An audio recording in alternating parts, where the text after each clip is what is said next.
Yeah, take your time. I'm just letting you. So it's gonna be weird because I'll be staring right at you. Testing, 1, 2, 3, 1, 2, 3. Check, check, check. Testing, front row mic.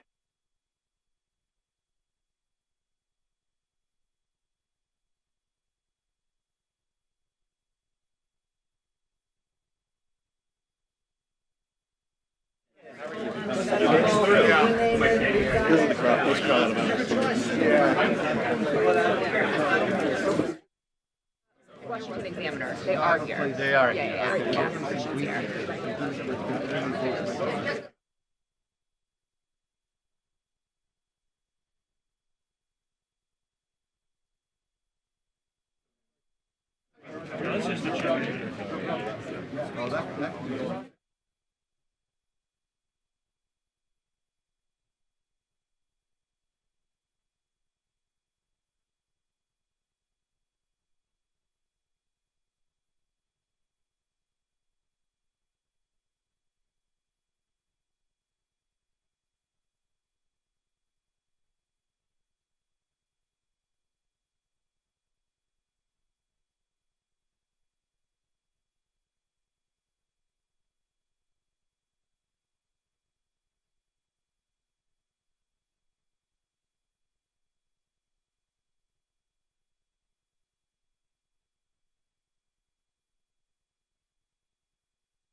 Yeah, it's the plug that goes into the wizard and then into the camera.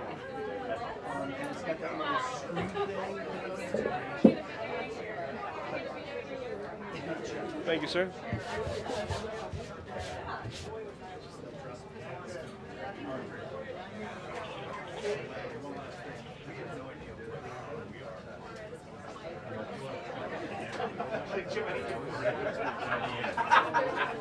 You told him not to do that.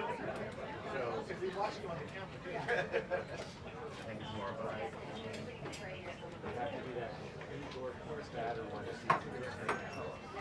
The other thing that you can do, if you don't record, Daniel, you can just hit test and trigger off the test. Yeah. That would probably be the best way to take all my shots. Because that way you're not shooting. Hang on, Soul's calling me back. Well, I need the cord to do the test. It doesn't plug into anything. It's just plastic. Okay, all right, no problem.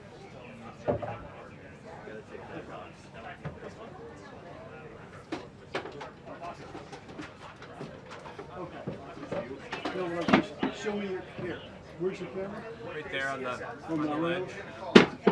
So, watch this. It's firing right now. All you gotta do is hit the test button. Oh, okay. So Yeah, we all could you do that. Yeah. Let's see, go fire with the camera. Yeah, it doesn't fire with the. I need to figure out how to focus this thing though. Press the other focus button. Usually my turn.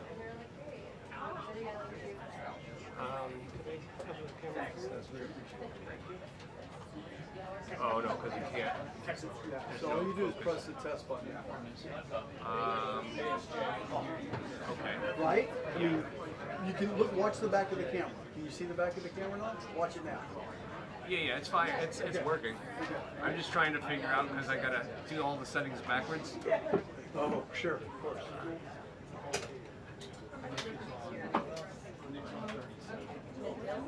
Oh, that's why it's got the star setting on it. I'm just going to use the test button on this. So if you use the test button, it fires that. So it's easy.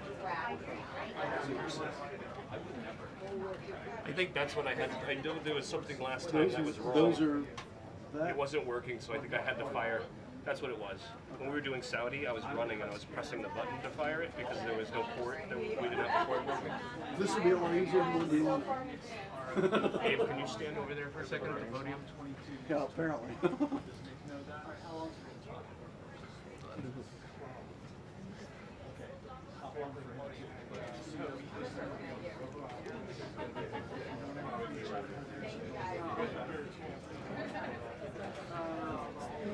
It'll take it all the way off doing that. No, I'm tightening it. It's open.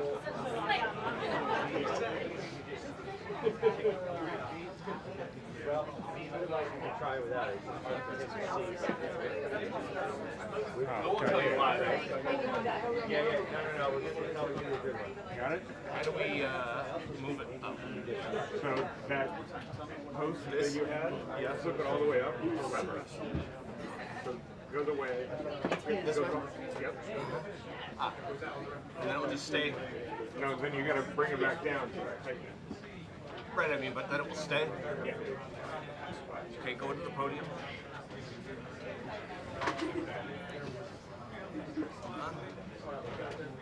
It's actually a nice shot. Okay. We good?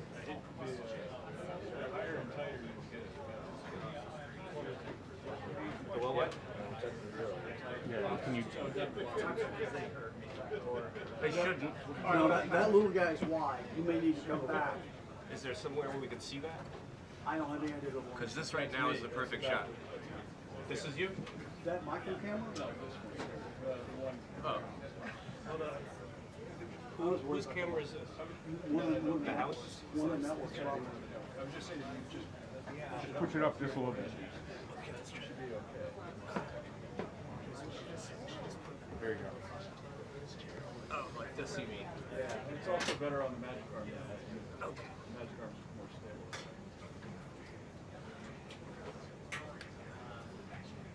There you go. Yeah, should be good.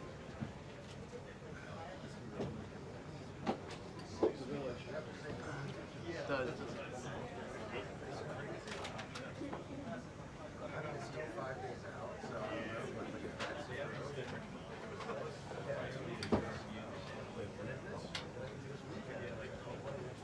That's kind of neat. Do me a favor, press that little trigger button. I read everyone. Every single art. Oh yeah, they're great. But that's it.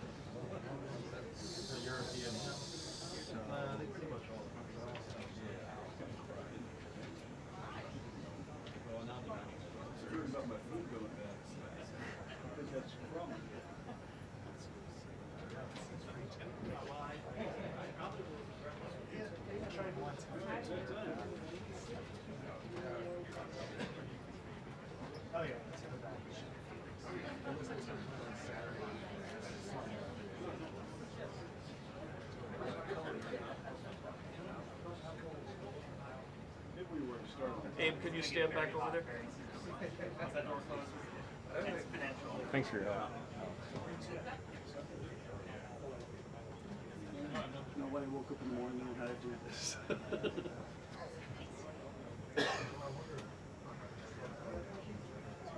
Sure where we're even looking. I mean, do you want the back of his head in focus, or you want the No, front? like when I zoom in, it's hard doing this thing backwards. Yeah, upside down and backwards is very difficult because I find it really hard. Oh, I can see the feet meter here. How many feet is that? Like 5? 6.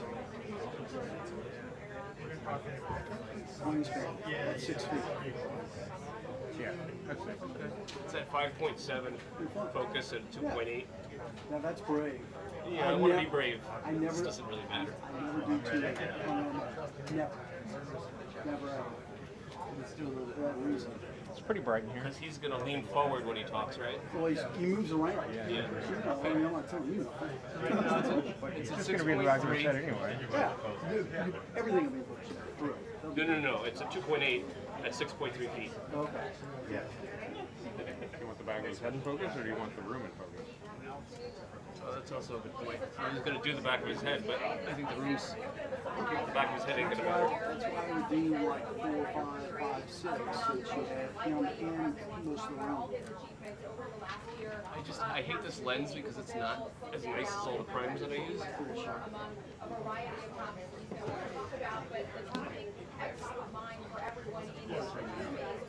So, Dave, should I do 16 feet, 20 feet, 40 feet, or infinity? What, 2.8? Yeah. But it's also wide, so more things are in focus. Yeah, I don't know. What's 12 feet, 16 feet? Tonight, and he's going to get in front of these world leaders who are very anxious and very concerned about his rhetoric on Greenland. Okay, it's at 16. It still looks like you're relatively in focus with the red lines over you. It's going to be a poll. If you're eligible. What? I said it's going to be a poll. If you're eligible. I am if somebody puts it on their paper. You want the ladder right there in the middle, Win? Is that what you've been asking for this whole time? Maybe we get him to stand on the ladder? Not with that end. All right. Thank you. I gotta get a new lens now. Thank you.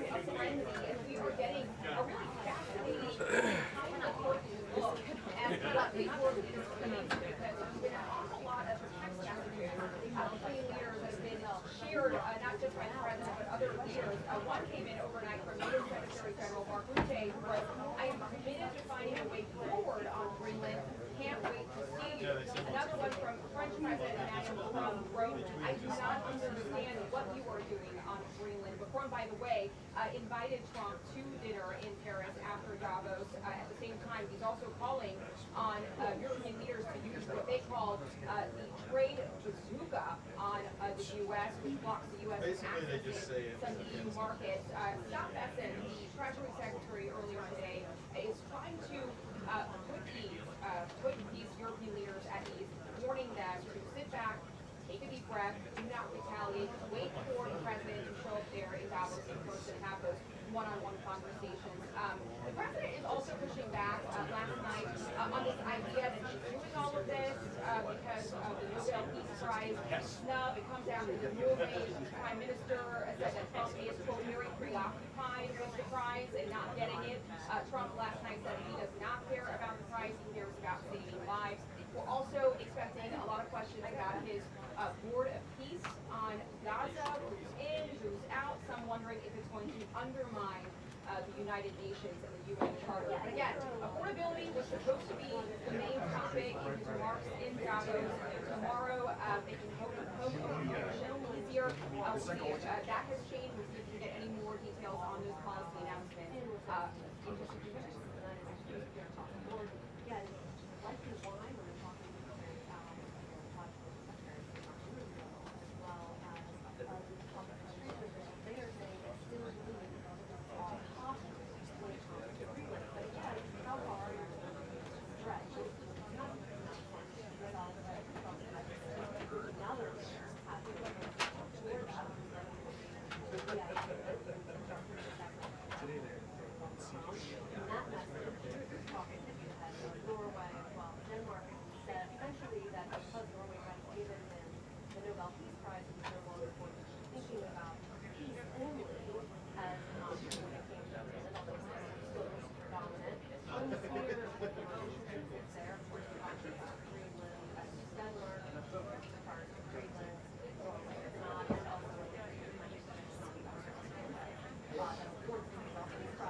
I was here for all of those days.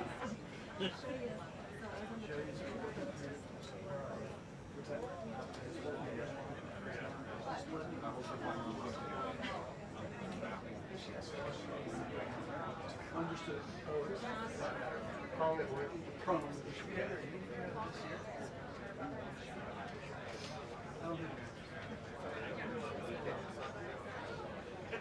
That was quite successful. I don't know if I could. I know, right?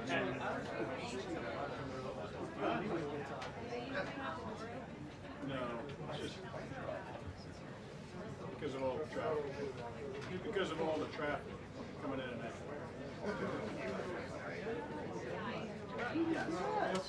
That's what I guess. People just need more than one. Yeah.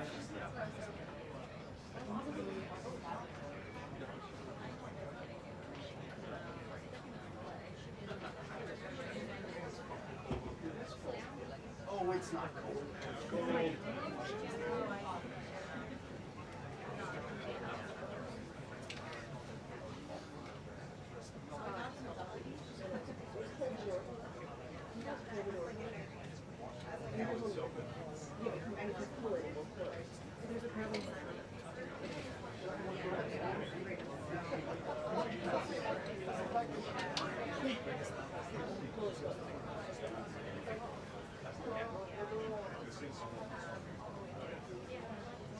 There a ladder block?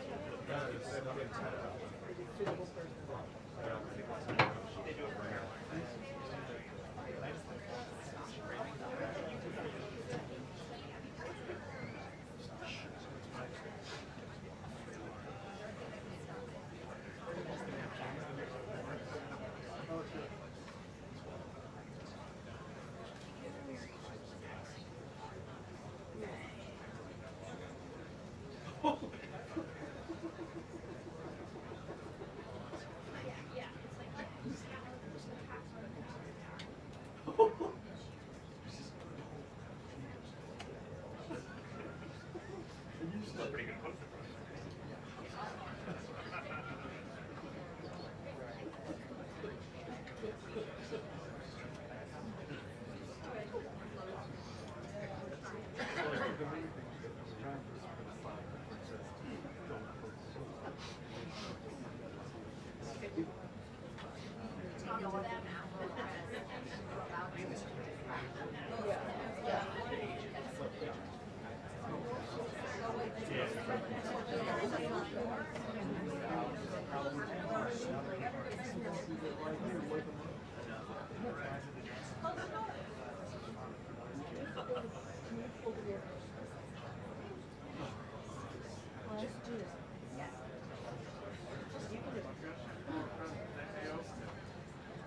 I get that, but like, now it's pulled off. They can always open it back up.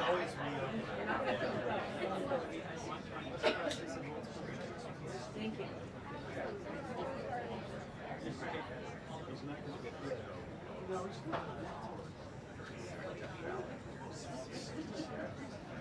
Thank you.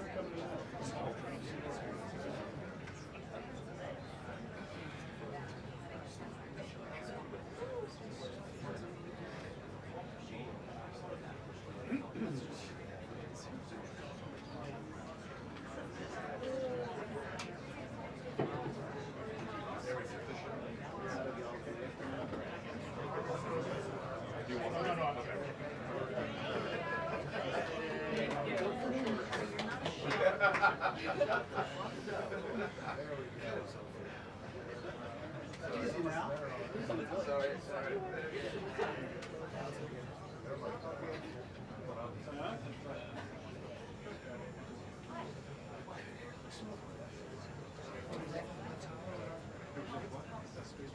You gonna leave it like that? You gonna leave it like that? You fix that? Oh, it's warm. I think I have one.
Yes, I can go.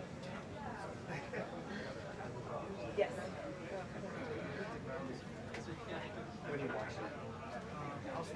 It's so hot. Can we open the door?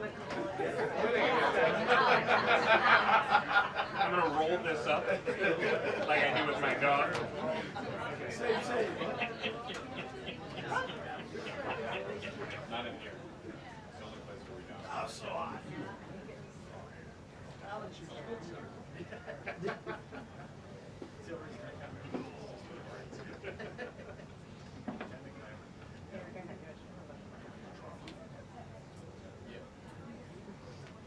Yes, I hear you. Stand back.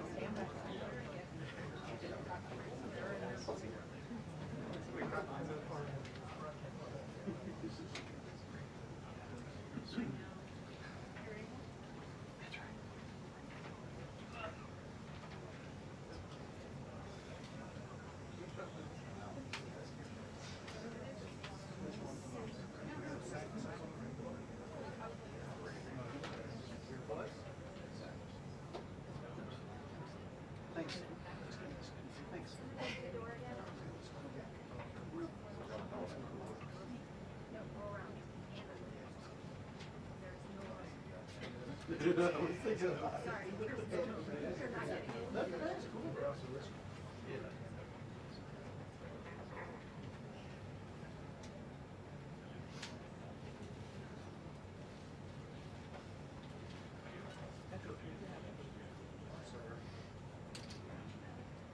That's amazing.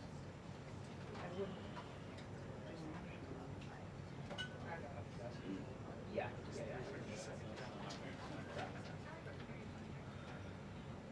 Which one am I getting there? Blue back or whatever? Black. The great leaves. They're called black. What is it? Yes. Galanji, that's right. There's something that's pastry with cheese. Borak. What's that?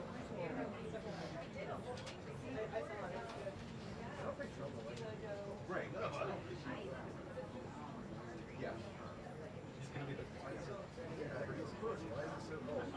Ran out of grape. You guys ran out of grape very quickly. That was a problem. They're very good. Forcing churches. Remaining churches. Twice a year. What they do?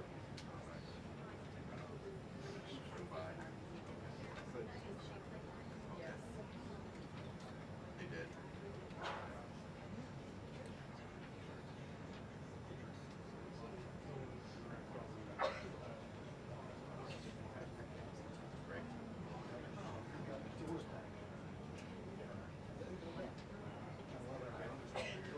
say Borat?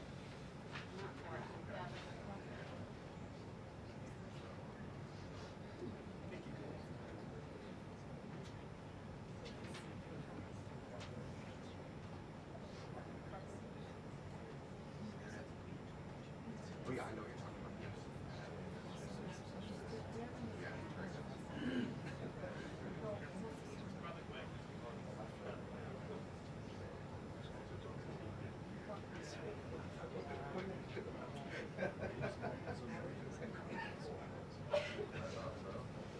She was over there once. We gotta give her credit.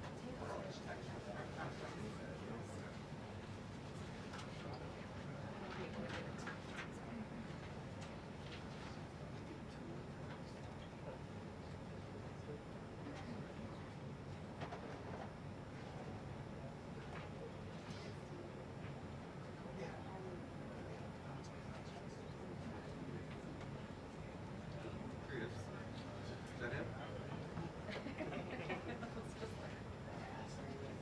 Yeah, go. This guy. Big ol'.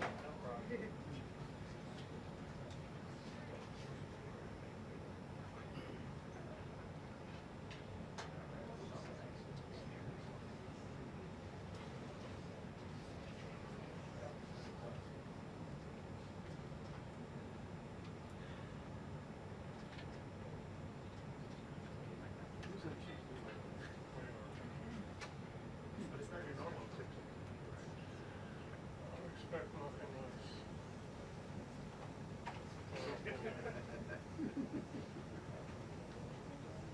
Say that again, yeah.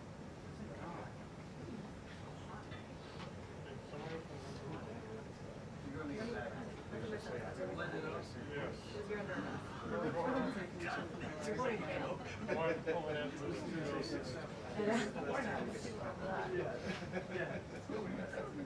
do you think you are? This is the point of it. You don't just need to relax.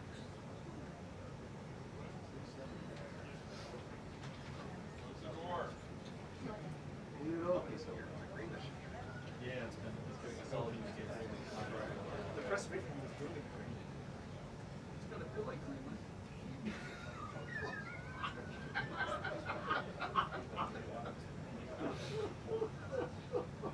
I'm here all day.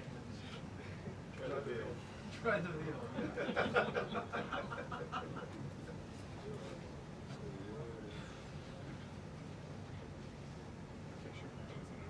No, don't worry. I got you. I do what? There was no trouble. Exactly so. They said, oh, yeah. Somebody who looks nothing like me tomorrow.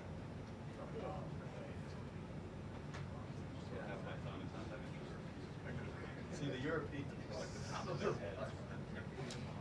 Sizzle. I know, I don't understand.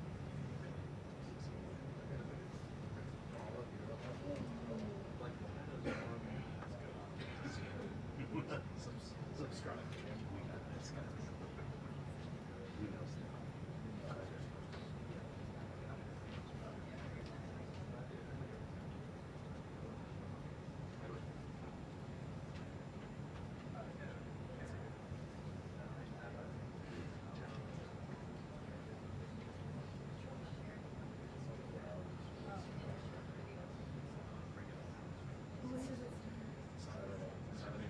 Saturday night. The European models.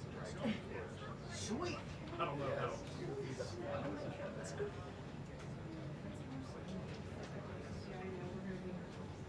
Yeah, I think the last one was January. Yeah, South of those four. It's like, that was the last. Virginia. We didn't have any last year. Like, this is like flurry. I know we didn't have like real snow. Maybe LA was like, so much by that. I mean, Well, I guess there was also Sunday, so. Yeah, Jessica goes to herself. I'm sorry. Never had that song. I get in there.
Oh yeah, number 4 in our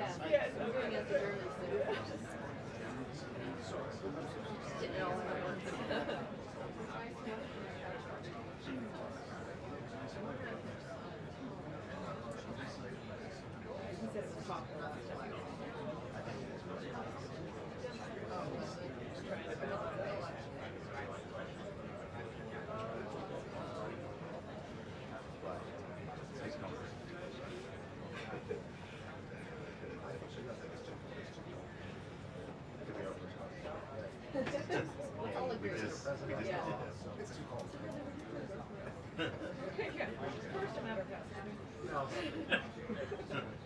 Well, also,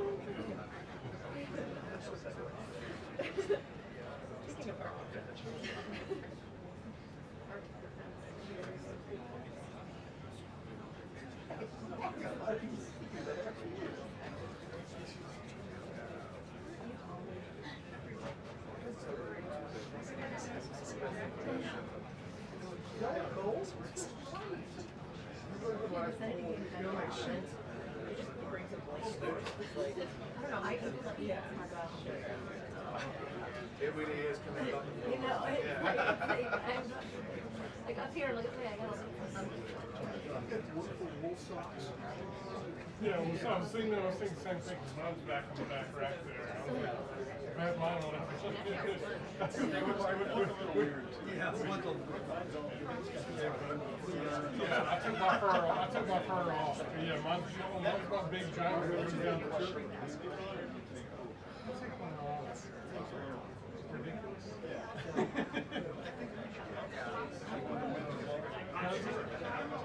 don't know. I haven't really looked at it. Right. I mean, this is my trunk. So it's just GoPro's on it. 2 hours. But I haven't worn it with the fur. I just took my, that's just personal preference more than anything. No. I thought they said per kilo. Sure. I'm sure, yes. 100% polyester fur. 100% natural polyester.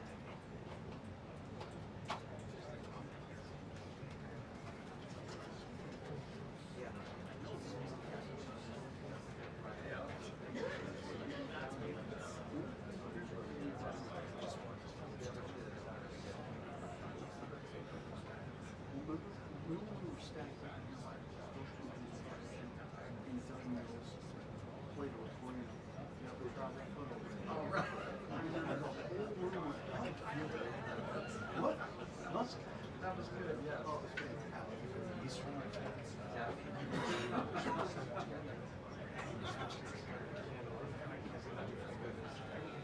I know.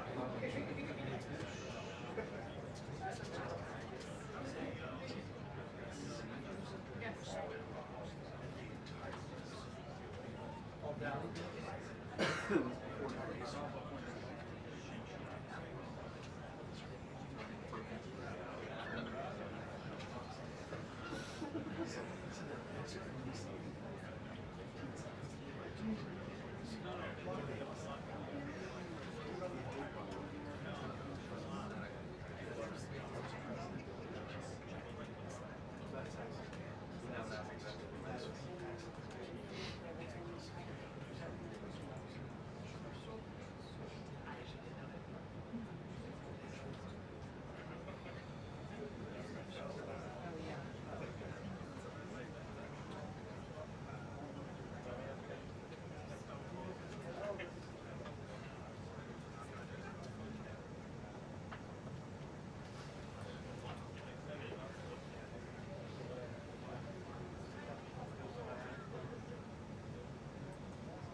Hey, how are you?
off the record.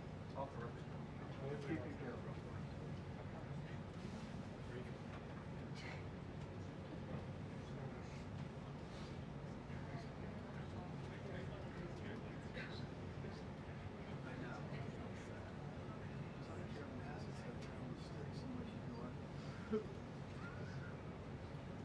Oh, don't worry.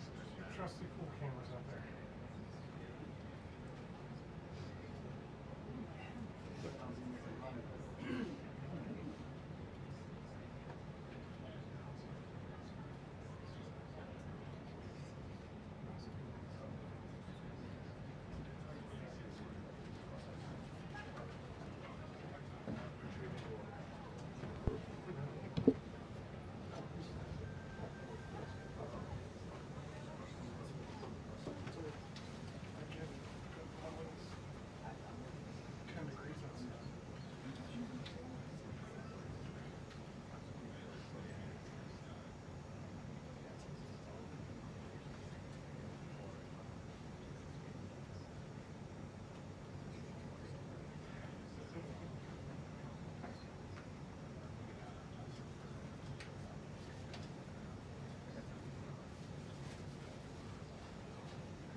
Elevation.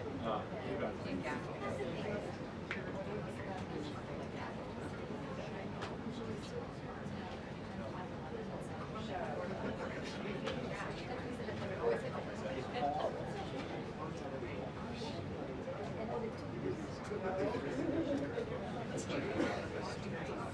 Oh my God, they're like,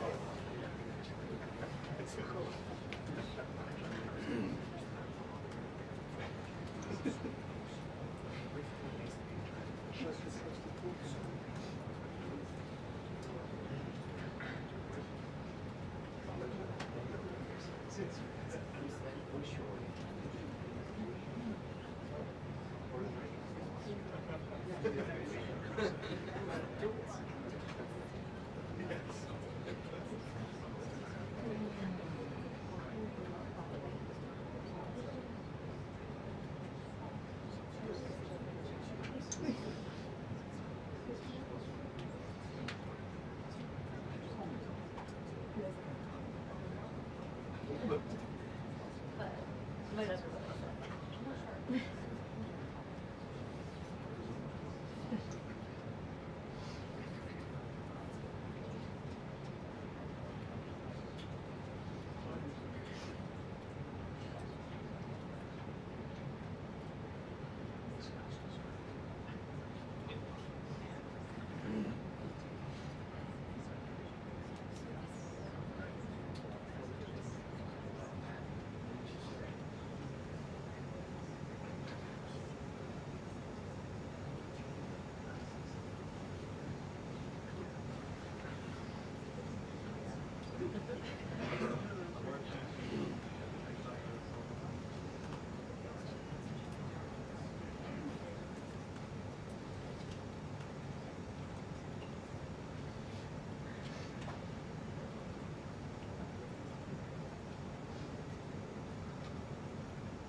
the guarantee. We're trying.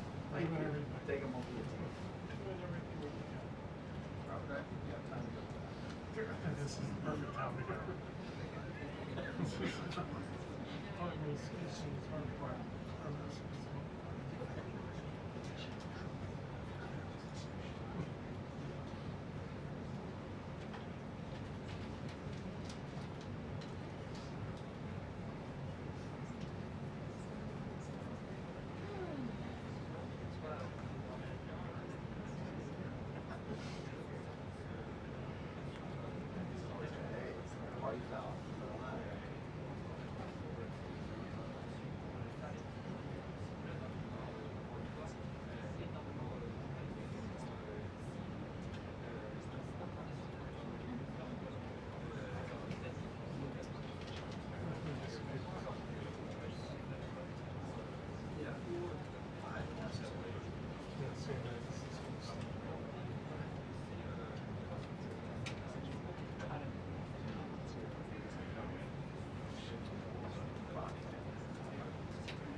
Just go that way.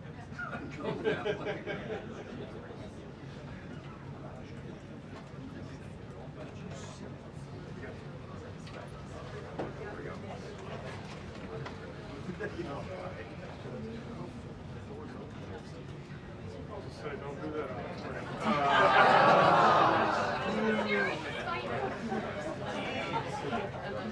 Two-minute warning.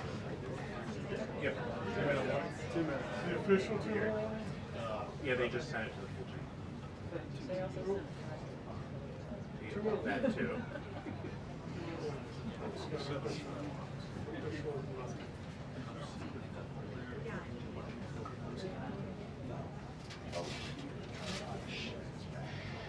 You're supposed to.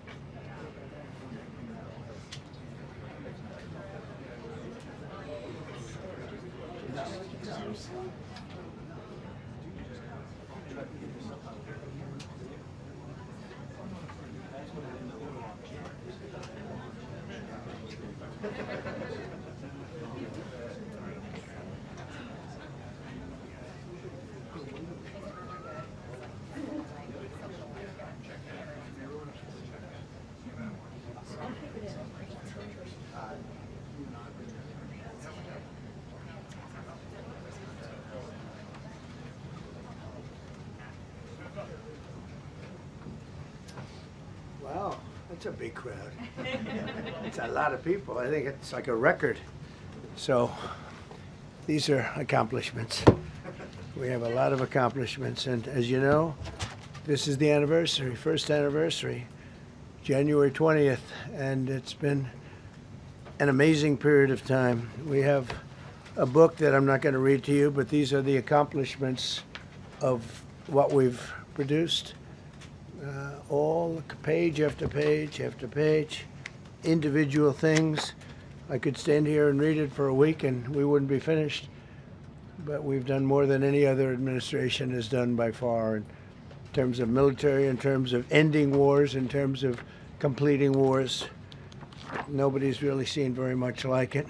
I think it's appropriate that because Minnesota is so much in the fray, and I say to my people all the time, and they're so busy doing other things, they don't say it like they should. They're apprehending murderers and drug dealers and a lot of bad people. And these are just some of the more recent ones that we have. And I can show you some of the people. Vicious, many of them murderers. These are all out of Minnesota, just Minnesota. I say, why don't you talk about that more? because people don't know. Do you want to live with these people? International murder. These are people that are living, if they're apprehended and either put in jails in their country from where they came, and the countries respect us, and so they actually put them there. In the old days, they didn't respect our country. Biden wouldn't do this because he let them all in. You know, if you didn't have open border policies of Biden, none of this, all of the things that all of the time that we spend talking about Minnesota and everything else, most of them are coming from out of the country. And it's been caused by a previous administration. Look at this, one after one. Boy, these are rough characters. These are all criminal, illegal aliens that, in many cases, they're murderers, they're drug lords, drug dealers, they're the mentally insane. There's some of them who are brutal killers, they're mentally insane. They're killers, but they're insane. These are just in Minnesota. California, it's worse. In other states, it's worse. Now, Minnesota, the crime is incredible. The financial crimes are incredible. And the problem is because of the agitators and insurrectionists, whatever you want, troublemakers, but they're paid agitators and insurrectionists. Nobody talks about the fact that $19 billion at a minimum is missing in Minnesota, given to a large degree by Somalians. They've taken it. Somalians, can you imagine? And they don't do it. A lot of very low IQ people, they don't do it. Other people work it out, and they get them money, and they go out and buy Mercedes-Benzes, and they come from here, they have no money. They never had money. They never had a life. They never had a government. They never had a country, because there's basically no country. Somalia is not even a country. They don't have anything that resembles a country. And if it is a country, it's considered just about the worst in the world. They come here and they become rich and they don't have a job. I was told that Ilhan Omar is worth $30 million. She never had a job. She's a crooked congressman. So here is another one. And I have, oh, by the way, we just took out, these are all what ICE is doing. And it's a dangerous job. These are rough people. Weapons. This one here is very bad.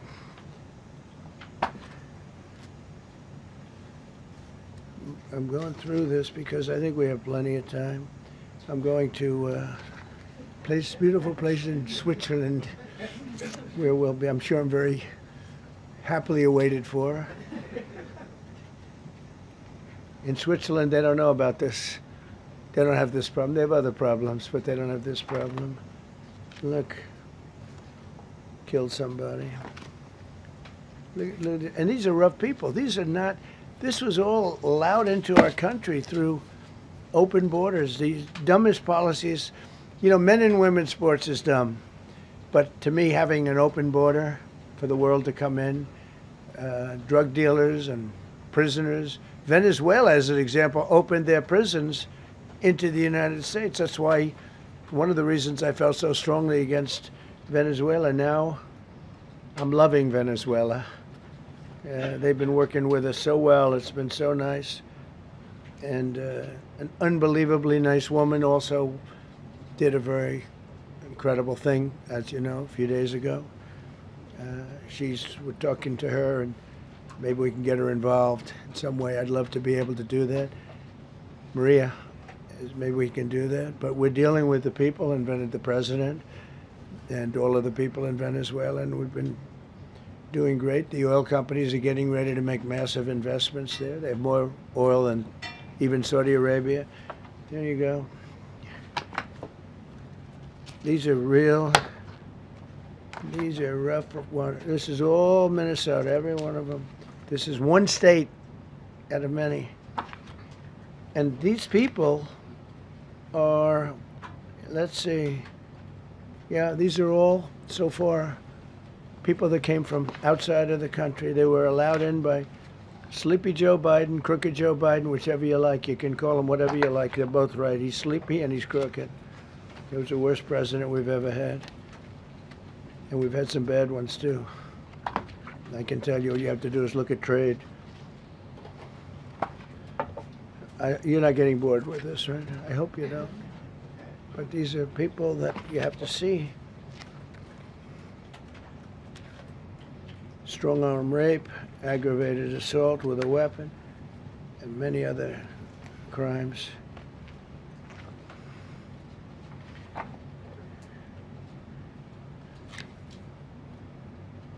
Gang member, known as one of the toughest people around.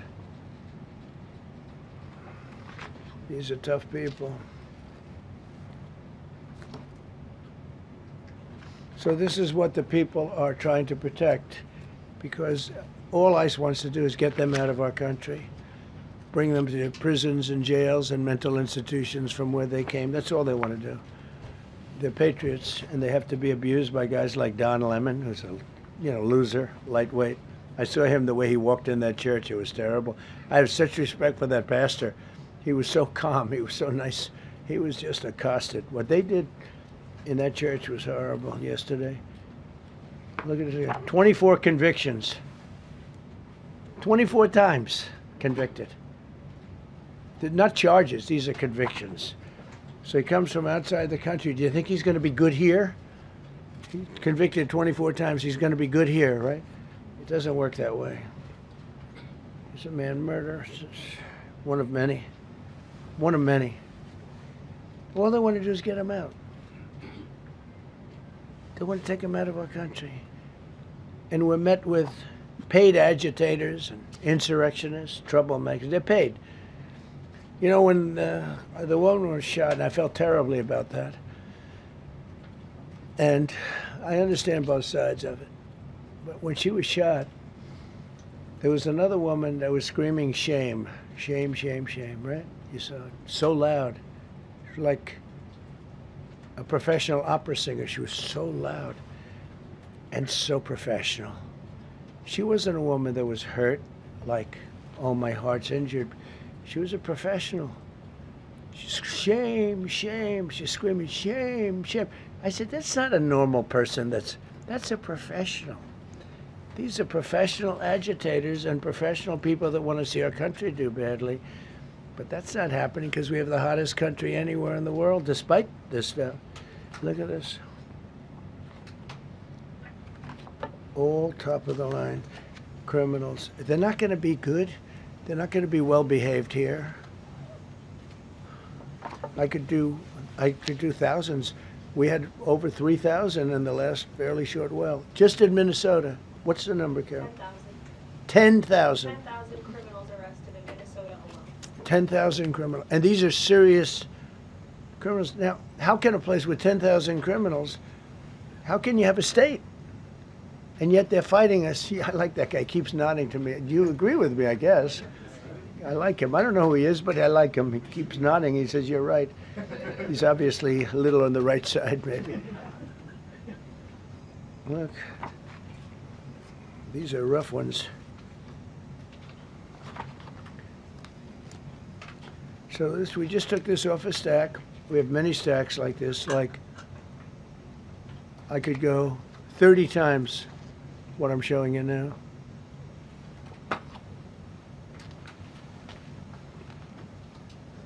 Relations with Hezbollah, that's nice. Why do we allow them in our country? I'm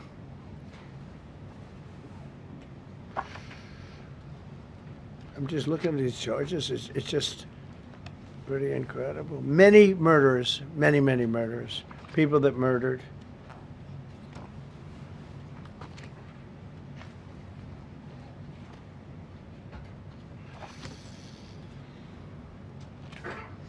So what ICE does, and Border Patrol is incredible, too. I mean, Paul Perez and that group is incredible.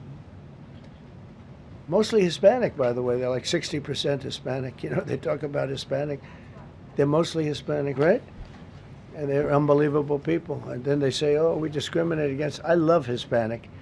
They are unbelievable. Entrepreneurial, they have everything. I did great. I did the highest. Nobody ever got numbers like I got from the standpoint of being a Republican. But even if you look at Texas, I won the entire border along Texas, between Texas and Mexico. It never happened before. Nobody's ever done that before. I did it. As a Republican, I did it. I love the Hispanic.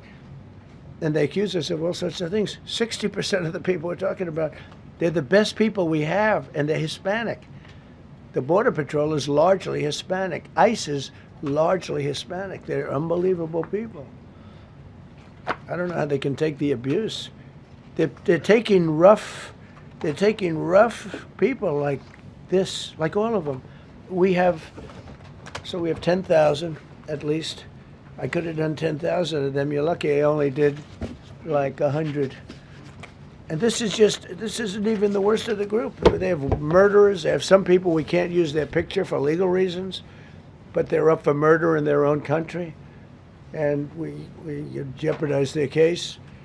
When we send them back and we coordinate with other countries. A tremendous amount of work. All allowed in here by an open border policy of the worst president in the history of our country. A man that didn't win the election, by the way. It was a rigged election. Everybody knows that now. And by the way, numbers are coming out that show it even more plainly. We caught him. We caught him.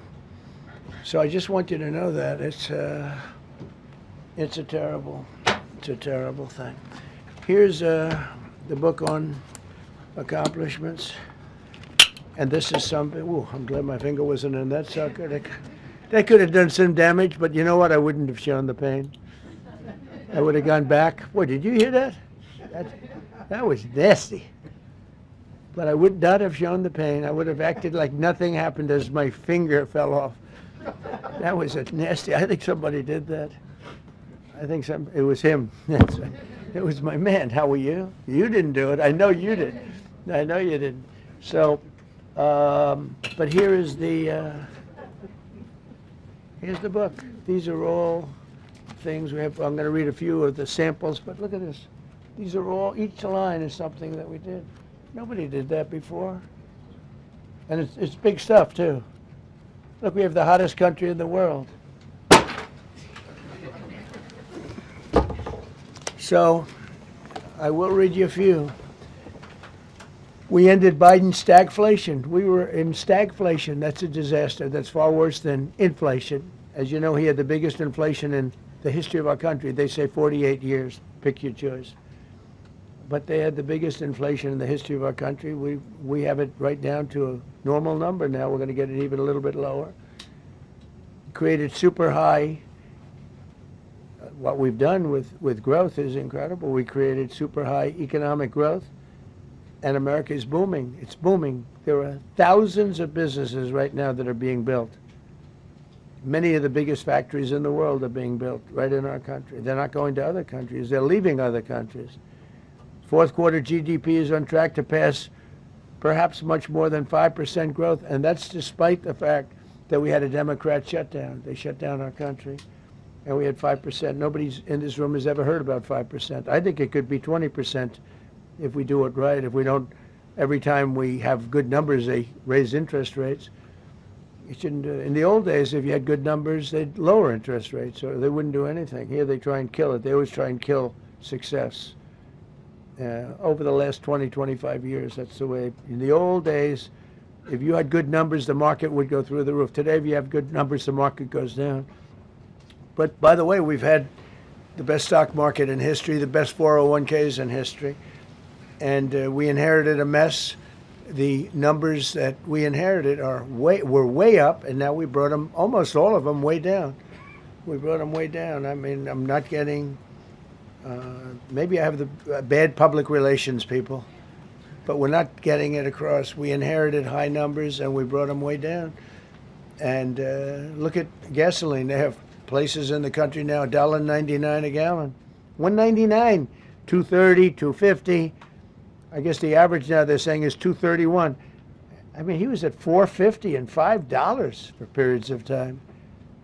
And he went back to the Trump formula, but he didn't do it properly, and he really went back to parts of it because you would have had $8 gasoline if they didn't. But he didn't do it properly. He had people that didn't know what they were doing. Core inflation for the last 3 months is 1.6%. 1.6. Their core inflation was so high that nobody could even calculate it. Under Biden, real incomes declined $3,000. Think of that, $3,000. That's a year. In 12 months, Trump real incomes went up by $2,000 and $3,000 and even in some cases $5,000.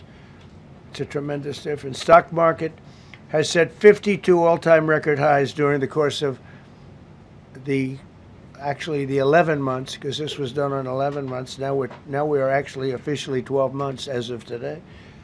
52 all-time record highs. That means 401ks did great. I have people see me all the time, policemen that guard us really well, and got to know them a little bit. And they said, "Sir, you're making me look so good. My 401k is through the roof. My wife thinks I'm the greatest genius, that I'm a financial genius, like Warren Buffett." He told me that. He said, I think they have better returns than Warren Buffett right now. But he said, all my life my wife has been criticizing me for not being smart financially. Now all of a sudden she loves me more. But we added $9 trillion in value to retirement accounts, saving many people. I mean, they were going out of business. Think of it. We added $9 trillion of value to retirement accounts, savings accounts, and 401ks. That's during the course of 12 months. And I think it's probably 11 months because I don't think they have it for the 12. They have it for the 11. Added $9 trillion of value. Lifted more than 1.2 million Americans off food stamps in 1 year. They would have had another 1.2 million. We would have had, welfare would have gone up. And instead of investing $18 trillion in our country, now it's probably more than that, but $18 trillion and having thousands of plants being built all over the country, you would have had thousands of plants closing all over the country, and you would have had disinvestment, and you would have had welfare going way up. You know, if you look at SNAP, take a look at SNAP, what happened with that? It was at $7 billion, and it came out to over $51 billion. Nobody has ever seen anything like it. The past administration, they had no clue. Or they were really bad, but they basically had no clue.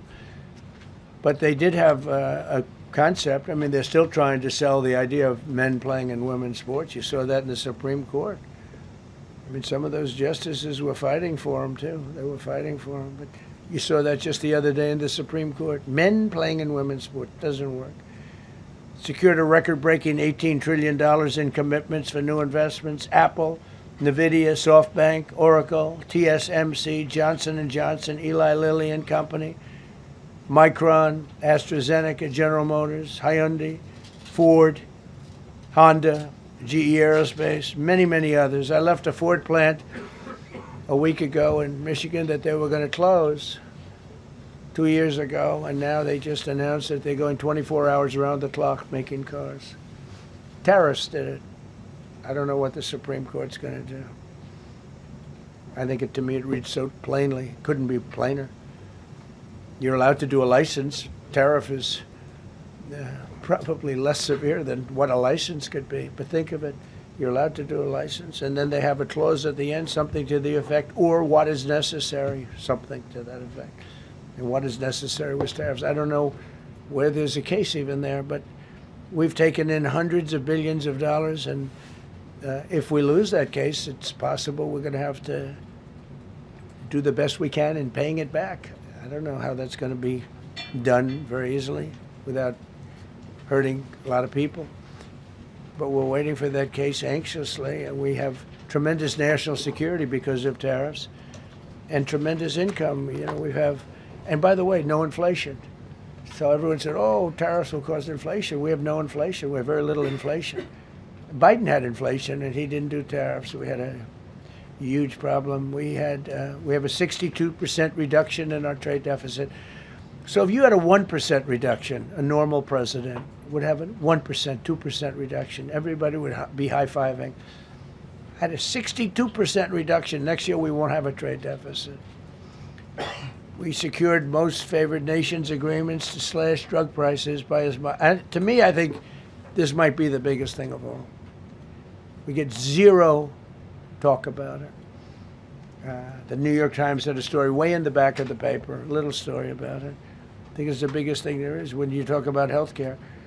Drug prices will go down more than ever before for any country, because we were priced at such a level that we were subsidizing the entire world, big place of the world. We were paying 10, 12, 13 times more than other countries. 13 times more, not 13%, 13 times more. A pill that was selling in London for $10 would sell in New York for $130. It's 13 times. More than that even. But we secured most favored nations agreements to slash drug prices by as much as 300, 400, 500, and even 600%, including with Pfizer, AstraZeneca, Eli Lilly, Nova Nordisk, Gilead Sciences, EMD, Serenio, and many others. If you look at some of the prices that are coming down, where a price would come down $1,300 coming down to $87. Think of it. So something that was costing $1,300 is now costing $87. And the fake news doesn't want to write about it. That's why I do this. I don't like to do this, to be honest with you. But I do it because got to get the word out. We signed one big, beautiful bill. I call it the Great Big Beautiful Bill, delivering the largest tax cuts in history. No tax on tips, no tax on Social Security, no tax on overtime. We made interest on car loans tax deductible for U.S.-built automobiles only. So if you buy an automobile built in the United States, we're not doing it for Germany and Canada and different places. We're doing it only if it's built here. We want them to be built here. A lot of the Canadian auto plants are closing and they're moving into the United States. Same thing with Mexico, same thing with Germany, and same thing with Japan and other countries. They're moving into the United States because of tariffs. Because they don't want to pay the tariffs. It's too much. They can't pay the tariffs. So they're coming here. Nothing different than what other smart countries did. But it works better for us. Under my leadership, it's not done properly, but it's done properly. We have, again, more plants being built than at any time in the history of our country. Passed the largest spending cuts in American history, and that was true in my first. We had a tremendous first term also. We rebuilt our military. We had one of the best. We had the best economy in the history of our country, but we're blowing it away now. When this stuff starts opening up, you're not going to see anything like it probably ever again. We slashed the federal budget deficit by 27% in a single year. Think of that, 27. You could do it 2%, 1%, 0.5%, 27%.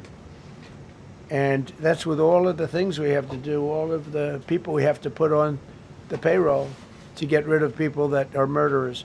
Again, when you see people in Minnesota that are murderers, these people are fighting to keep them there. And I say to Christie and to Tom Homan, the great people, they're working so hard. Look at the border. The border is now secure. First time, Biden said you couldn't do it. You need legislation. I had no legislation. I said close the border. Within 1 month, we had almost nobody coming in. Now for the last 8 months, nobody came into our country illegally. And I find that hard to believe because you'd think somebody, because it used to be millions of people just poured into our country. And the people that do that are Democrat sort of aligned. So, they're not doing me any favors. We had nobody come in. We have a very strong border. We have very few people coming up. They're not going to make the trek because they know they probably won't be coming in. So it's not as hard as you think. But I didn't have to go back. Remember they said, we need legislation to close the border. They had millions of people coming in a month. We have nobody coming in, and we're getting the murderers out. Murderers, people from prisons and jails. Many countries opened up their prisons and dropped them into the United States. Those are the people who are getting out. And we have a lot of heart. And I said, you got to lighten up on this. We have a lot of heart for people. They came in illegally, but they're good people, and they're working now on farms, and they're working in luncheonettes and hotels and all. And we're looking to get the criminals out right now, the criminals. And I think it's very important. I mean, every once in a while you see a story, we take somebody. He should be out because they came in illegally. So in theory, they should be. But we're focused on the murderers, the drug dealers, the mentally insane. We have a lot of mentally insane killers. I mean, you can't even talk to them. It'd be nice if you could have a little reason, but you can't even reason. These are seriously ill people. You have a couple of countries where they were loaded up. Their mental institutions and insane asylums were loaded to the gills. They couldn't get. They're empty now. But they're filling up because we're bringing them all back. We know where they came from. And every country accepts them. You know, under Biden, they wouldn't take, they had so little respect that they'd bring them there and they wouldn't take them. They said, get the hell out of here. They would be bringing a plane in to land in a country, and they'd put 5 planes on the runway so you couldn't land a plane. So they'd come back with the people that they were bringing back. They don't do that with me. They do that with me, they have problems. They don't do it. They accept them back. They're not happy about it, but they accept them back. Cut a record number of regulations. I promised to eliminate 10 old regulations for every one new regulation. Instead, we cut 129 old regulations for each one added. Think of that. I wanted to do 10. In my first 4 years, I did. When we put on a new regulation, you had to cut 8. This year, I said you have to cut 10. Instead, we cut 129. So every time, so far, can't remain like that, I don't imagine. I hope it can, because we have so much wasted regulation, stupid regulations. Regulations where they go by California, which is a disaster state, with a governor that truly is doing a bad job. He's killing that state. If he ever ran the country, this country would be Venezuela very quickly. Using tariffs slash the U.S. trade deficit by an incredible 77%. The trade deficit is down, and that doesn't include the last month where we had our best month. We slashed the trade deficit by an incredible 77% in 1 year with no inflation, something that everyone said could not be done. So we had essentially no inflation. In fact, the last month we had almost no inflation. But we slashed the trade deficit by 77%. If you slashed it by 1%, that was good. Again, we did that with tariffs and intelligence.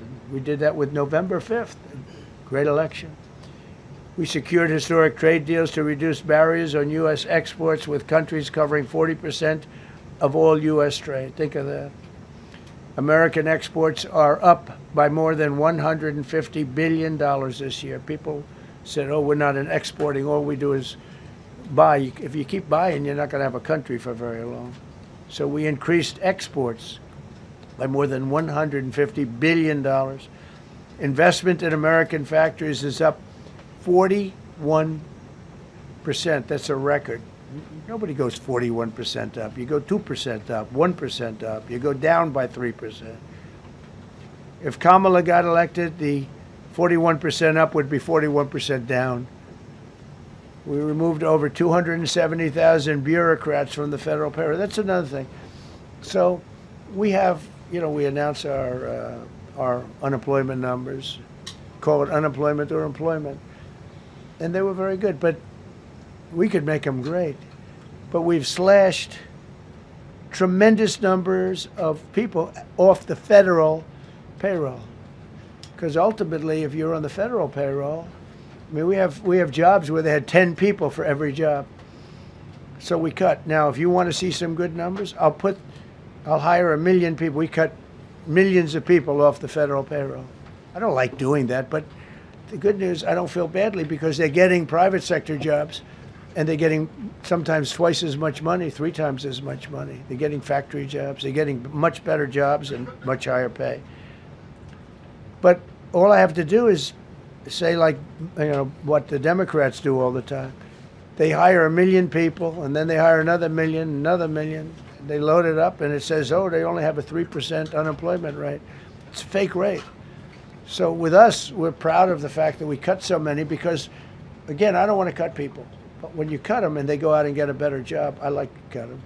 And sometimes they have to be forced to do that because, you know, it's like they want to stay where they are. They don't know. And then all of a sudden they end up, we have many cases, Caroline, where people were devastated. They hated Trump.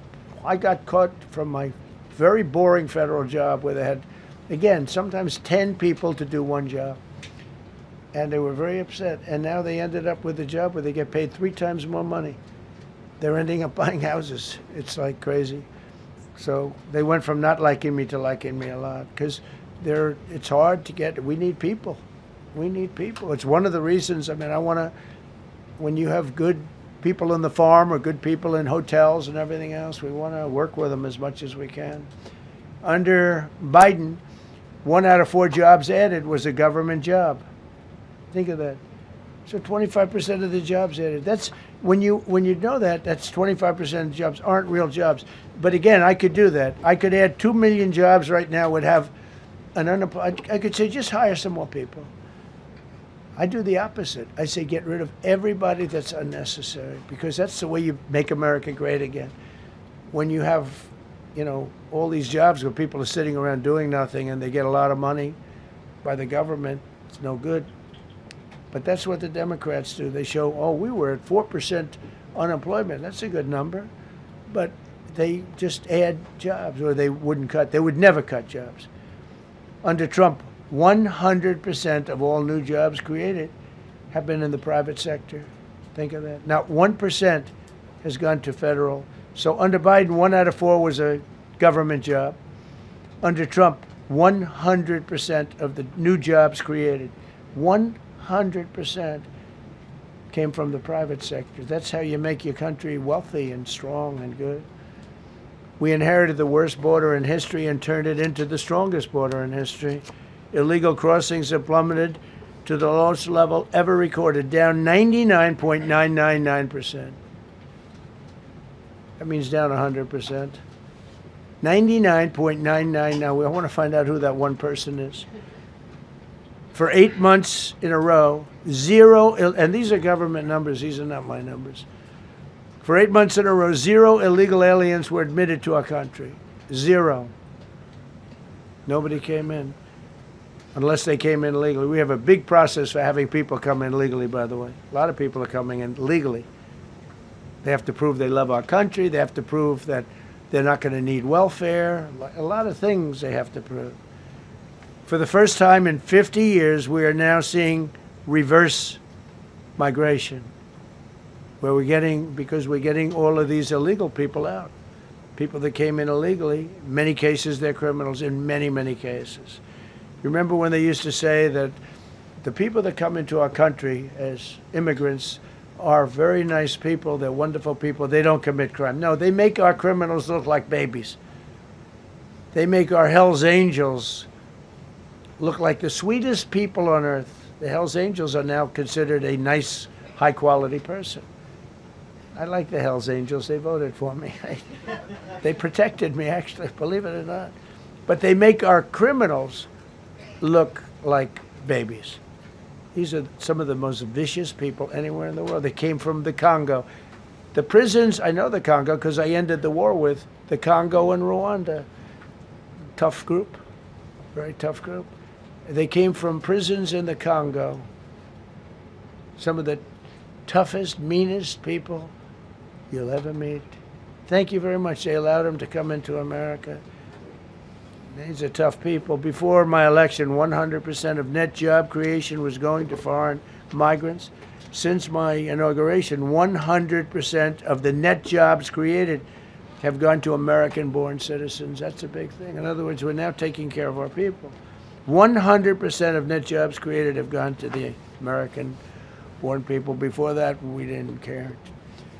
Designated Tren de Aragua, MS-13, and the Mexican drug cartels as foreign terrorist organizations, and we've hit them hard. You've seen what we've done on the water. We're starting to do that on land. The land is much easier, actually. Water is incredible. We did that on the water so that when you do it on the land, they don't go to the water. Nobody's going into the boat business right now, I can tell you. 97% down drugs coming in by water. 97%. Nobody ever heard of that before. They heard 2%, 1%. It went up 2%. 97, and we're looking for the 3%. Who the hell are the 3%? They're crazy. But we've taken out almost 100% of the drugs coming in by water. Now we're going to be very shortly starting drugs coming in by land. We know exactly where they're coming from. Removed tens of thousands of illegal alien gang members, drug dealers, murderers, child predators, human traffickers, fraudsters, savage criminals, and others. We removed them from our country. They're out. They're gone. In some cases, they're so dangerous that we put them in jail because we don't want to give them to their country. Their country doesn't do anything, and they end up coming back. We have some that they're so bad that we don't want to really release them. We want to put them in a jail where we know they're properly ensconced. Think of that. Remove tens of thousands of illegal alien gang members, drug dealers, murderers, child predators, human traffickers, fraudsters, and savage criminals. Why wouldn't you want them removed? The reason is because these are insurrectionists that are doing this work. And, you know, they're going to make mistakes sometimes. ICE is going to be too rough with somebody, or, you know, they're dealing with rough people. They're going to make a mistake sometimes. It can happen. We feel terribly. I felt horribly when I was told that the young woman who was had the tragedy. It's a tragedy. It's a horrible thing. Everybody would say, ICE would say the same thing. But when I learned her parents, and her father in particular I hope he still is, but I don't know, was a tremendous Trump fan. He was all for Trump, loved Trump. And, you know, it's terrible. I was told that by a lot of people. They said, oh, he loves you. He was I hope he still feels that way. I don't know. It's a hard situation. But her father was a tremendous, and parents were tremendous Trump fans. It's so sad. It just happens. It's terrible. Halted all refugee admissions to the United States, including from Somalia, which is a terrible, terrible place, another dangerous place. And we also stopped the pirates because they get the same treatment as the drug boats. So in Somalia, the Somalians, you know what they're good at? That's about the only thing they're good at is they're good at pirating ships at sea, big ships. So you have a huge oil tanker with millions of gallons, millions of barrels of oil. And if it gets hit by a big weapon, the whole thing blows up. And they don't want to fight, because if they do, they're told by their insurance companies, do not hand over the ship. And they're not allowed to have any guns on the ship. They're literally, you have these massive ships being taken over by a Somalian small boat with a big weapon. Because if they hit the side of the ship can blow up. I mean, you talk about a blow up. Bad. We've seen some bad things happen. And the insurance companies, some of these ships cost more than $1 billion to build. And the insurance companies say, look, we'd rather give them money than take a chance on $1 billion insurance policy. But they don't have to worry about it, because we hit them the same way we hit the people with the drugs in their boat. They don't know what the hell happened. But all of a sudden, there are no pirates at sea. Do you notice? We haven't had a boat taken in a little while. Came out of Somalia, really corrupt place. It's not a country. They don't have government. They don't have anything. I always hate to see this. Ilan Omar, she comes from Somalia, a backward country, probably the worst country. They say it's the worst country in the world, if it's a country. I don't even think it's a country. There's no organization, no anything. They don't have police. They don't have military. They don't have anything. They just have people running around killing each other and trying to pirate ships. But she'll come here, comes, and then she wants to tell us how to run our country. The Constitution says that I am entitled to this I can't stand her. Terminated all taxpayer-funded benefits for illegal aliens and kicked 275,000 illegals off of Social Security. They were illegally getting Social Security. 275,000 people. I'm telling you, it's not that this is pleasurable, but if I were an elected president, this country was going to be destroyed quickly, very quickly. I think within a year, if you had Kamala or a Joe type. I mean, Joe was a disaster, but if you had Kamala, he was the replacement. I was up by like 25 points on Joe, and they said, hey, let's get somebody else. This never happened. Well, I had so many firsts. You're leading somebody by a lot, and they say, oh, let's take him out, let's put somebody. That's like I said to Dana White the other night. I said, you know, Dana, it's like you have a fighter, two fighters. One guy is winning by a lot, and they say, oh, let's take this guy out, let's put a new fighter in the ring with him. That's what happened to me. I was doing great with Biden.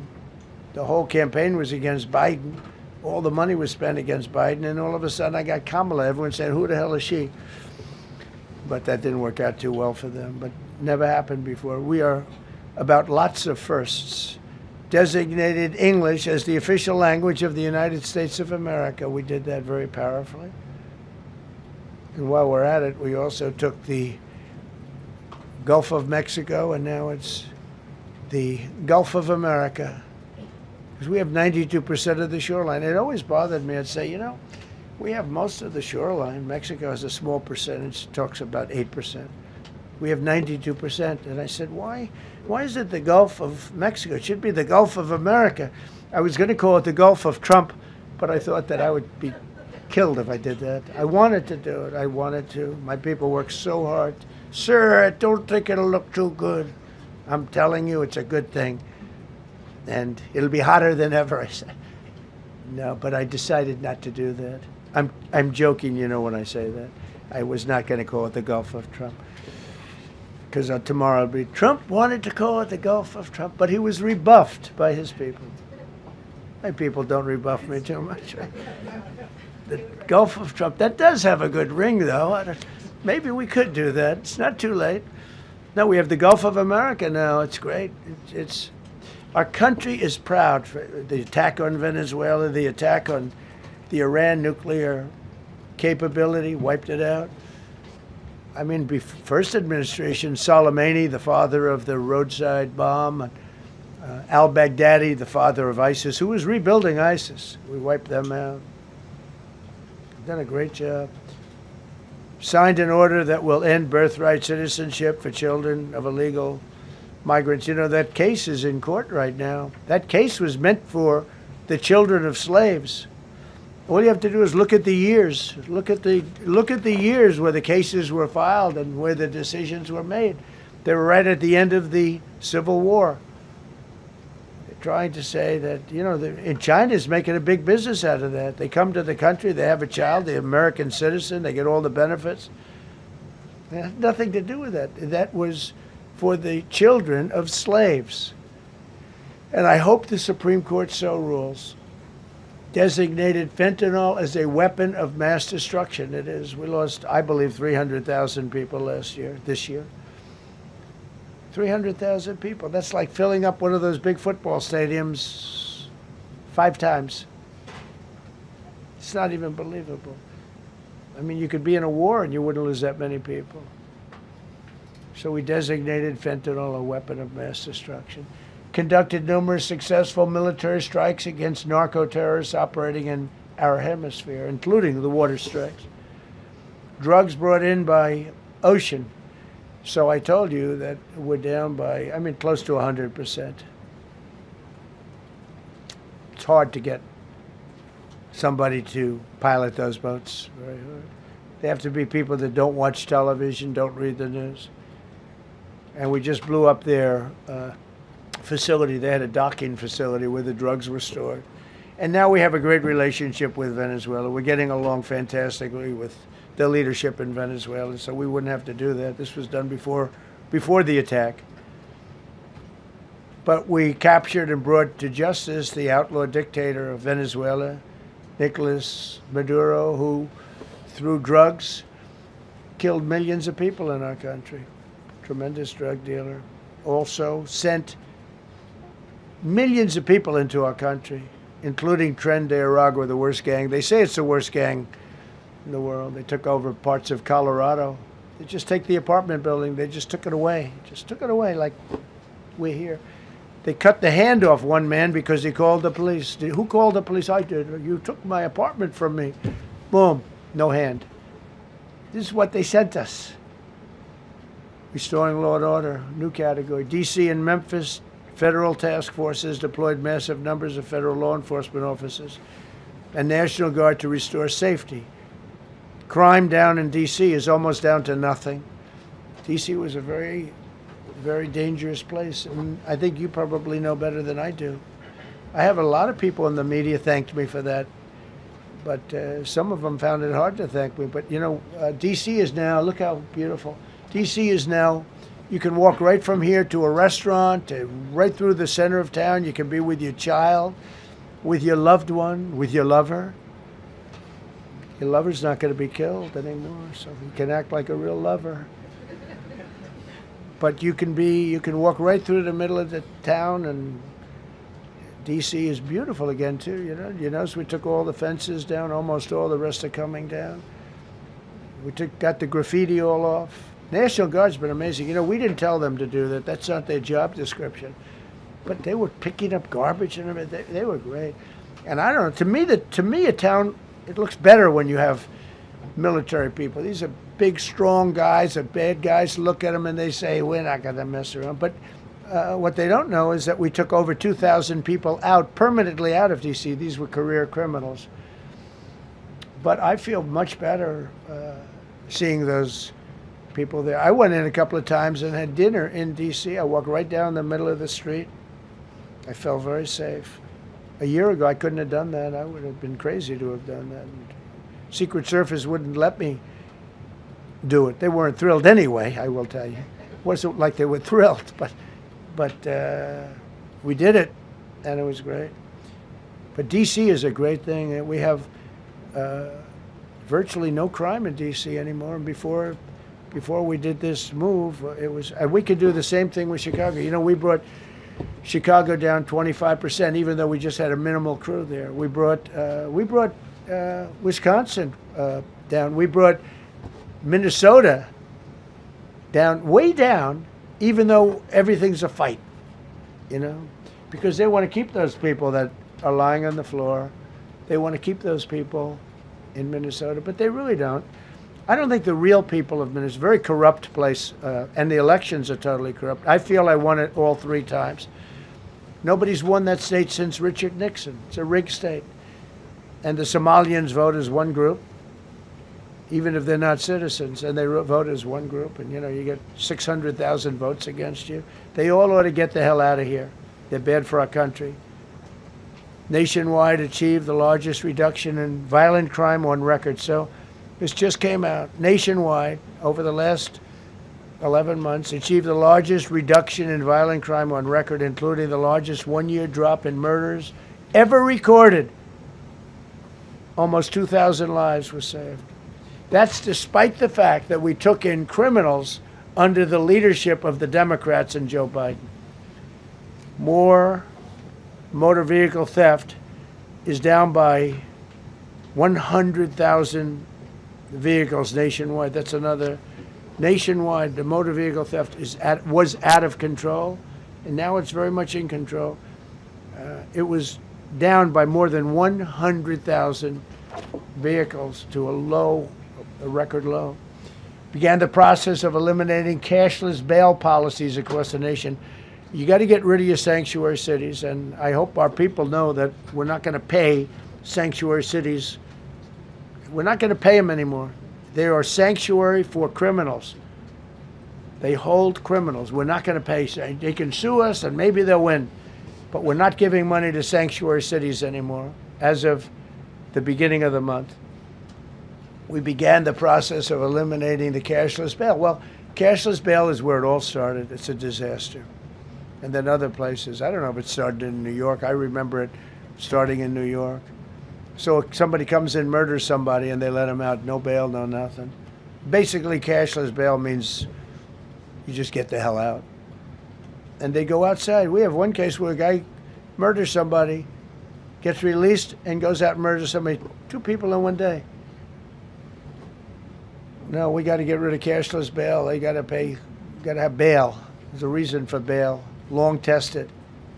Signed an executive order to bring back mental institutions and insane asylums. We're going to have to bring them back. Hate to build those suckers, but you got to get the people off the streets.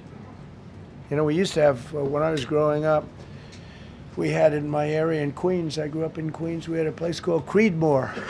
Creedmoor, did anybody know that? Creedmoor. It was a big, I said, Mom, why are those bars on the building? I used to play Little League baseball there at a place called Cunningham Park. Who's quite the baseball player, you wouldn't believe. But I said to my mother, Mom, she would be there, always there for me. She said, son, you could be a professional baseball player. I said, thanks, Mom. I said, why are those bars on the windows? Big building, big, powerful building. It loomed over the park, actually. She said, well, people that are very sick are in that building. I said, boy, I used to always look at that building and I'd see this big building, big, tall building. It loomed over the park. It was sort of, now that I think it was a pretty unfriendly sight. But I'll never forget, I don't know if it's still there, because they got rid of most of them, you know, the Democrats in New York, they took them down, and the people live on the streets now. That's why you have a lot of the people in California and other places, they live in the streets. They took the mental institutions down. They're expensive. But I'd say, why does that building have those bars? Boy, it wasn't normal. You know, you're used to looking at like a window. But this one, you look at it, all this steel, vicious steel, tiny windows, bars all over the place. Nobody was getting out. It's called a mental institution. That was an insane asylum. Designated Antifa as a domestic terrorist organization, and many others. It is. America is respected again on the world stage. That's another topic. Obliterated Iran's nuclear enrichment capability, and Operation Midnight Hammer was one of the most successful anyone's ever seen. CNN fake news. I don't know where they are. CNN. Anybody from CNN here? Fake news. Nobody wants to raise their hand anymore. They used to argue. Yeah. Now, if you're with CNN, you don't raise your hand. But they said, well, maybe it wasn't that successful, which I really was angry because these pilots took their life in their hands. 2 o'clock in the morning with no moon, dead dark, guns shooting at them. They went in with those beautiful B-2s, and every single bomb went down an air shaft and obliterated it. And CNN came out and said, well, maybe it wasn't, by a scam writer who wrote, you know, fake stories, a lot of fake stories on other topics, right? Because when we did it, we said, that's a terrible thing. You know, the pilots came back and they said, we hit everything. They did a great job. Then on top of that, we launched from a submarine about 30 Tomahawks on top of everything else. The place was obliterated. CNN said, well, maybe it wasn't that bad. Turned out it was worse than it was. You know who could tell you that? The Iranians would tell you that. Because if they do anything, they're going to have to start a brand new place. But they did an amazing job. That was like what we did with Venezuela. I mean, nobody's ever seen a military operation like that. Ended 8 unendable wars in 10 months. These were unendable wars. Cambodia and Thailand fighting for years. Kosovo and Serbia. The Congo and Rwanda. Pakistan and India, they were really going at it. 8 planes shot down. They were going to go nuclear, in my opinion. The Prime Minister of Pakistan was here, and he said President Trump saved 10 million people and maybe much more than that. They're both nuclear countries. Israel and Iran. Egypt and Ethiopia were going to fight over a dam, and I got them to stop. I still got to work it out, because they put a dam up in Ethiopia that stops the flow from a little river called the Nile. I always think of the Nile being in Egypt, you know, beautiful Nile with the pyramids, but they put a dam up. You know who paid for the dam? The United States of America. It's the biggest dam, I think, in the world. They put a dam up. I said, how did you let that happen? Why would, we have done that. We financed it. This country would, I don't know, maybe it was a Republican president, but I don't think it was. I think it was a Democrat. But what a terrible thing. So Egypt basically is, they don't have enough water in the Nile. And they use that for a lot of things, including entertainment and travel and tourism and everything. I mean, I don't know. They got a big dam. I got to work that one out now, too. Armenia and Azerbaijan, President Putin told me, I cannot believe you settled that war. I've been trying to settle that war for 10 years. Armenia and Azerbaijan, they were fighting it for many, many years. And I ended up getting the heads of the both countries in my office. The beautiful Oval Office, much more beautiful now than it ever was. And one sat on one side, one sat on the other. He said, you know, I've been the head of Azerbaijan for 22 years, and for 22 years I've been killing his people. And the other gentleman, and both very good guys, said, I've been here for 7 years, and for 7 years I've been killing his people. And they started over there, and within an hour they were next to each other, and by the time we ended, they were hugging each other, and it's been a great peace, you know? Should have gotten the Nobel Prize for each war, but I don't say that. I say millions and millions of people. And don't let anyone tell you that Norway doesn't control the shots, okay? It's in Norway. Norway controls the shots. They'll say, we have nothing to do with it. It's a joke. They've lost such prestige. That's why I have such respect for Maria doing what she did. She said, I don't deserve the Nobel Prize. He does. When she got it, they said, wow, that's amazing. I thought President Trump would get it. President Trump deserves it. He ended up 8 wars. How nice, right? It's a good woman. Got all 20 living hostages returned to their families, and the remains, they all came out. We got the 20 living hostages. We got the 28 hostages. They have 1 left that we think we know where it is. Amazing. Looked like we weren't going to get anywhere near that. Now they've gotten almost. And more importantly, we got many more, hundreds. We got them all. If we didn't do it, you wouldn't have had. Most of those people would have been dead. I don't know if that's covered properly, but you know, the 20 is great. They were the last ones. I always said the last 20 are going to be hard, but we got them. We got the last 20, and we got close to 28 of the bodies of the dead. And to those parents, that was just as important as getting their son back alive. They were almost even more intent on they knew their son was dead. They wanted to get the body. I got him back. We just created the Board of Peace, which I think is going to be amazing. I wish the United Nations could do more. I wish we didn't need a Board of Peace, but the United Nations, and you know, with all the wars I settled, the United Nations never helped me on one war.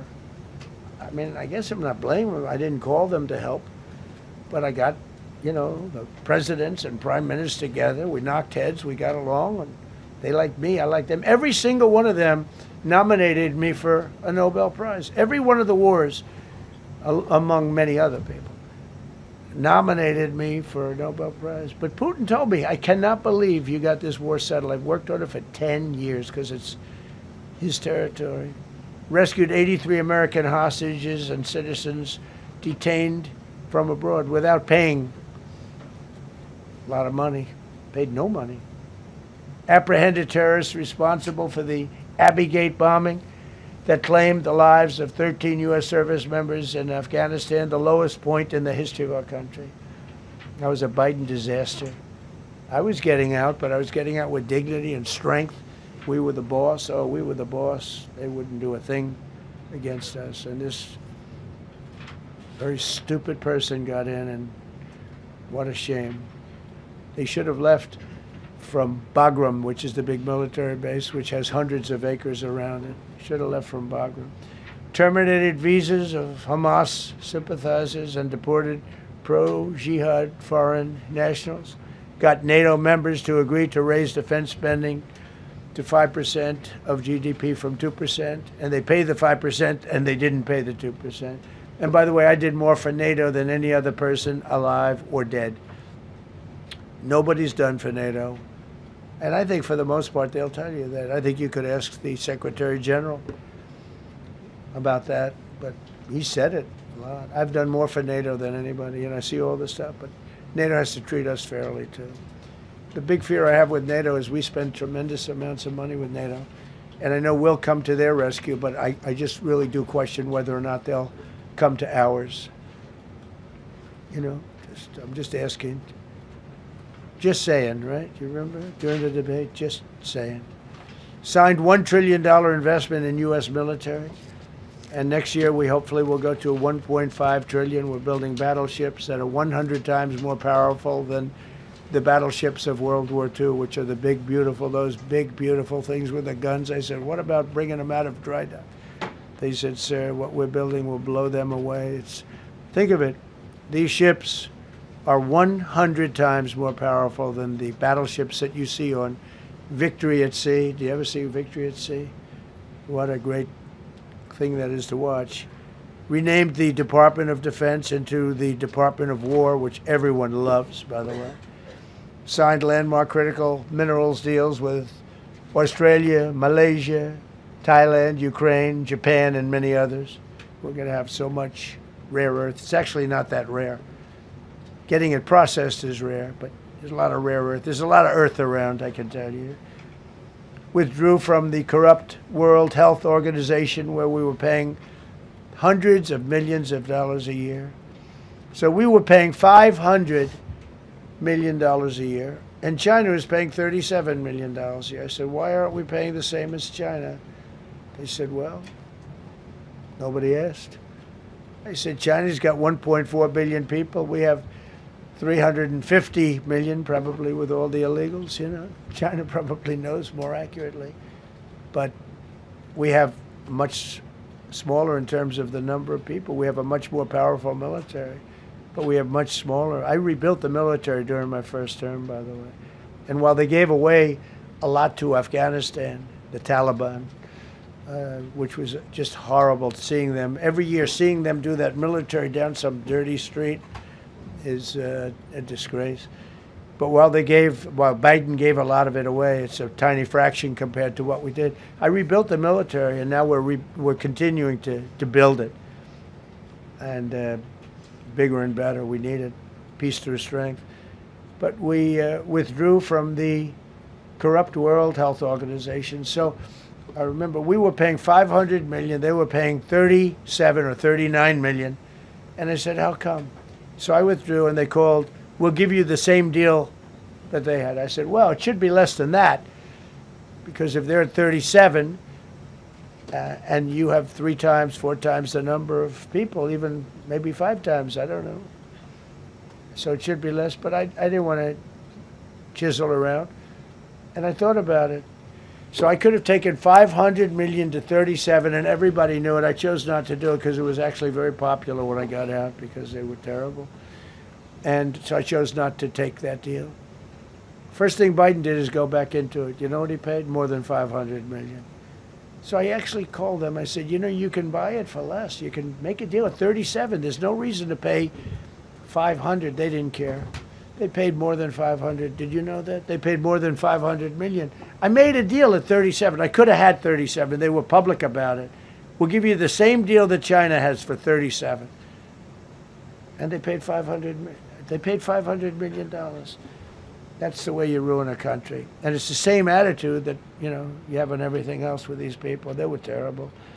The anti-American UN Human Rights Council we ended. The UN Relief and Works Agency we ended. And the fake Paris Climate Accord, which was a ripoff of America, where we had to pay $1 trillion and they were paying nothing.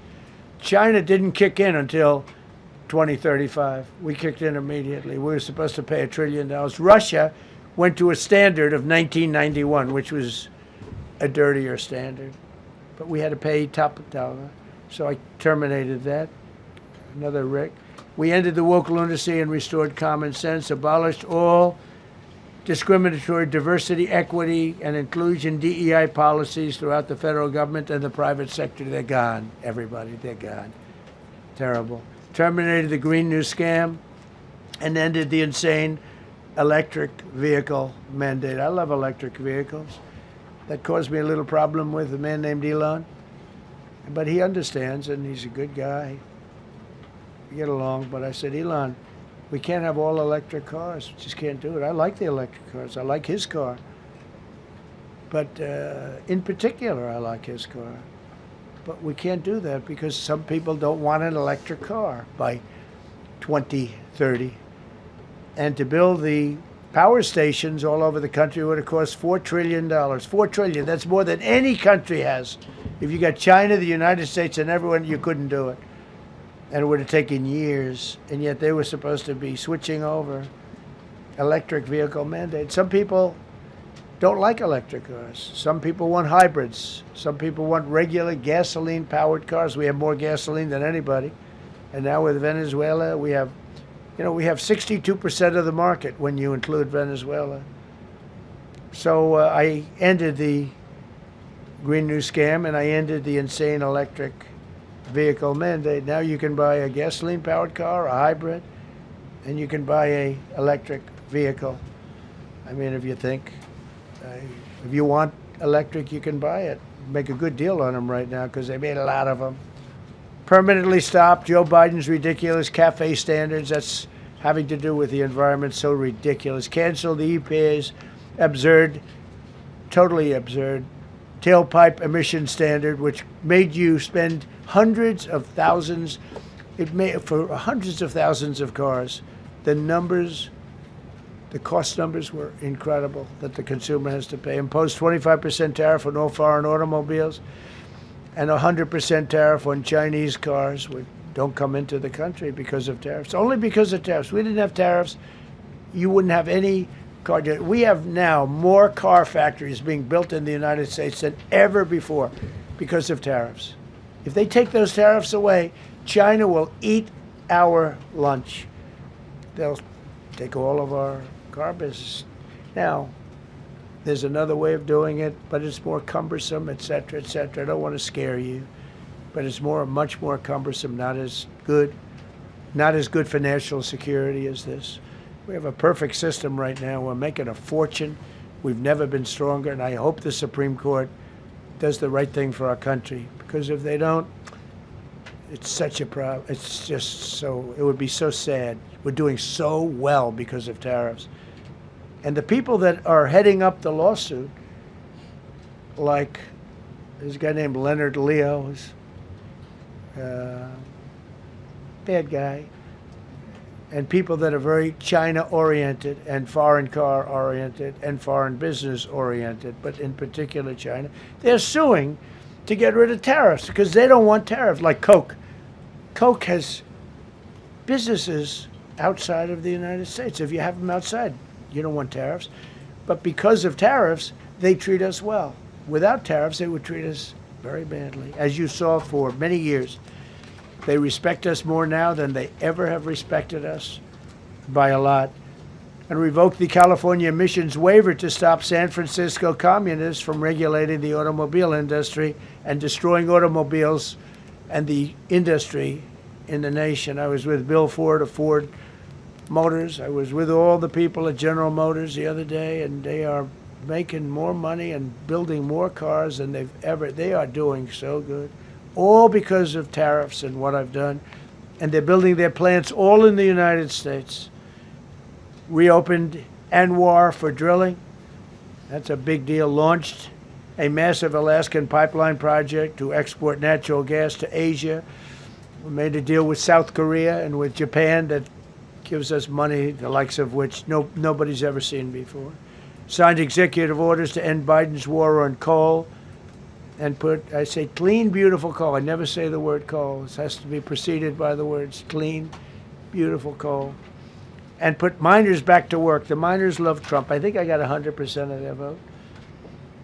We banned transgenders from the military. We don't want transgender in the military. Ordered reinstatement of patriots expelled from our military with full back pay. So we had some people that were terminated and they're coming back into our military.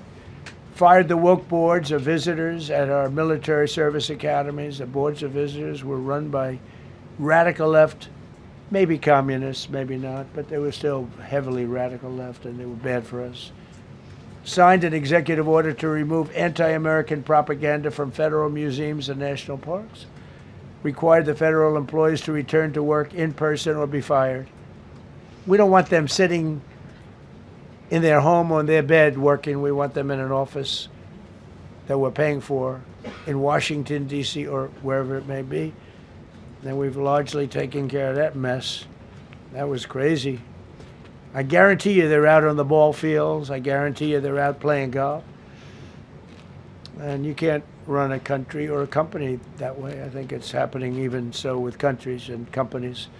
But we had so many of our federal workers, they wouldn't come into work. Signed an order banning all government censorship and restoring free speech. Made it the official policy of the United States government that there are only two genders. This was not a tough one. Two genders. Can anybody guess what they are? Male and female. I think the Democrats know that too, but they refuse to admit it. Ban the use of puberty blockers, hormone injections, and other chemical and surgical mutilation of children. Can you imagine saying this 15 years ago?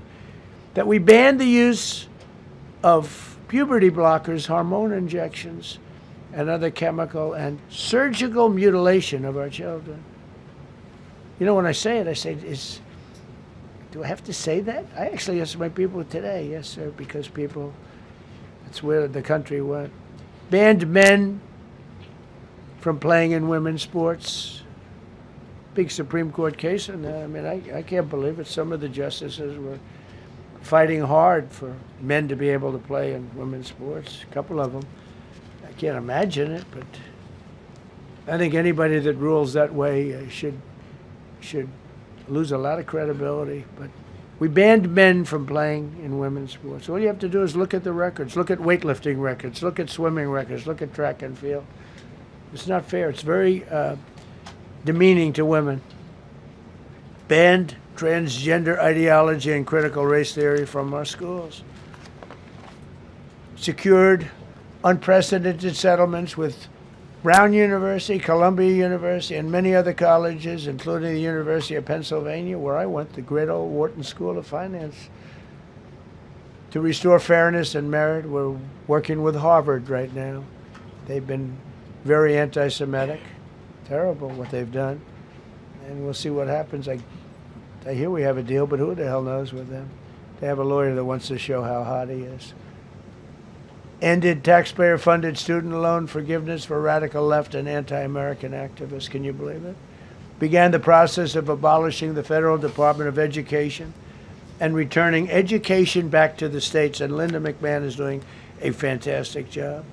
Ended Joe Biden's weaponization of our government and removed his hand-picked radical left Marxist prosecutors from the Department of Justice, like deranged Jack Smith. He's a sick son of a bitch. They gave me the worst of the worst. And here I am. How did that happen? How did that happen? He's a sick guy, and Letitia James is sick, and Alvin Bragg is sick. They're sick people. And others. Fannie, you can't call her Fannie.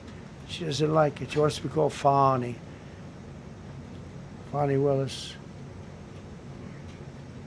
I won. Can you imagine putting somebody through that? And then if I suggest that somebody may be guilty of a terrible crime, oh, he's weaponizing government. Trump is weaponizing government. It's terrible. Can you imagine? They say to me about weaponize, I don't weaponize anything. But what they did to me, nobody ever went through what I went through. And here I am in a place called the White House. It's a beautiful place. Who would have thought, right? Signed legislation to cut all taxpayer funding to woke and biased NPR and PBS. And they're sort of gone now, I guess. I heard they closed up. They were terrible. They were so unfair. They were so terrible. Officially reinstated Columbus Day. I like the name Columbus Day. The Italian people are very happy about it. Remember, when you go to the voting booths, I reinstated Columbus Day. That was an easy one. Christopher Columbus. Cut Social Security wait times by 50%, serve 65% more Social Security recipients by phone, and are on track to doubling the service and performance compared to the Biden administration. We're 2.5 to 3 times better and faster. Slash VA claims backlog to the lowest number ever recorded. Created Trump accounts starting with $1,000 for every newborn baby. This is something that's become so popular. And I give Mr. and Mrs. Michael Dell Computer, who put in $6.25 billion, started with nothing. And he actually invested all that money to give to kids so that when they grow up, they have an account that might be worth a lot of money. It'll be riding with the markets. And, you know, they can, at 20 years old, 21 years old, they could have $100,000. They could have a lot of money. That's going to be amazing. But I give a lot of credit to Mr. and Mrs. Michael Dell. Signed an AI executive order to ensure the United States dominates the future of artificial intelligence. So we're leading China. We're leading the whole world.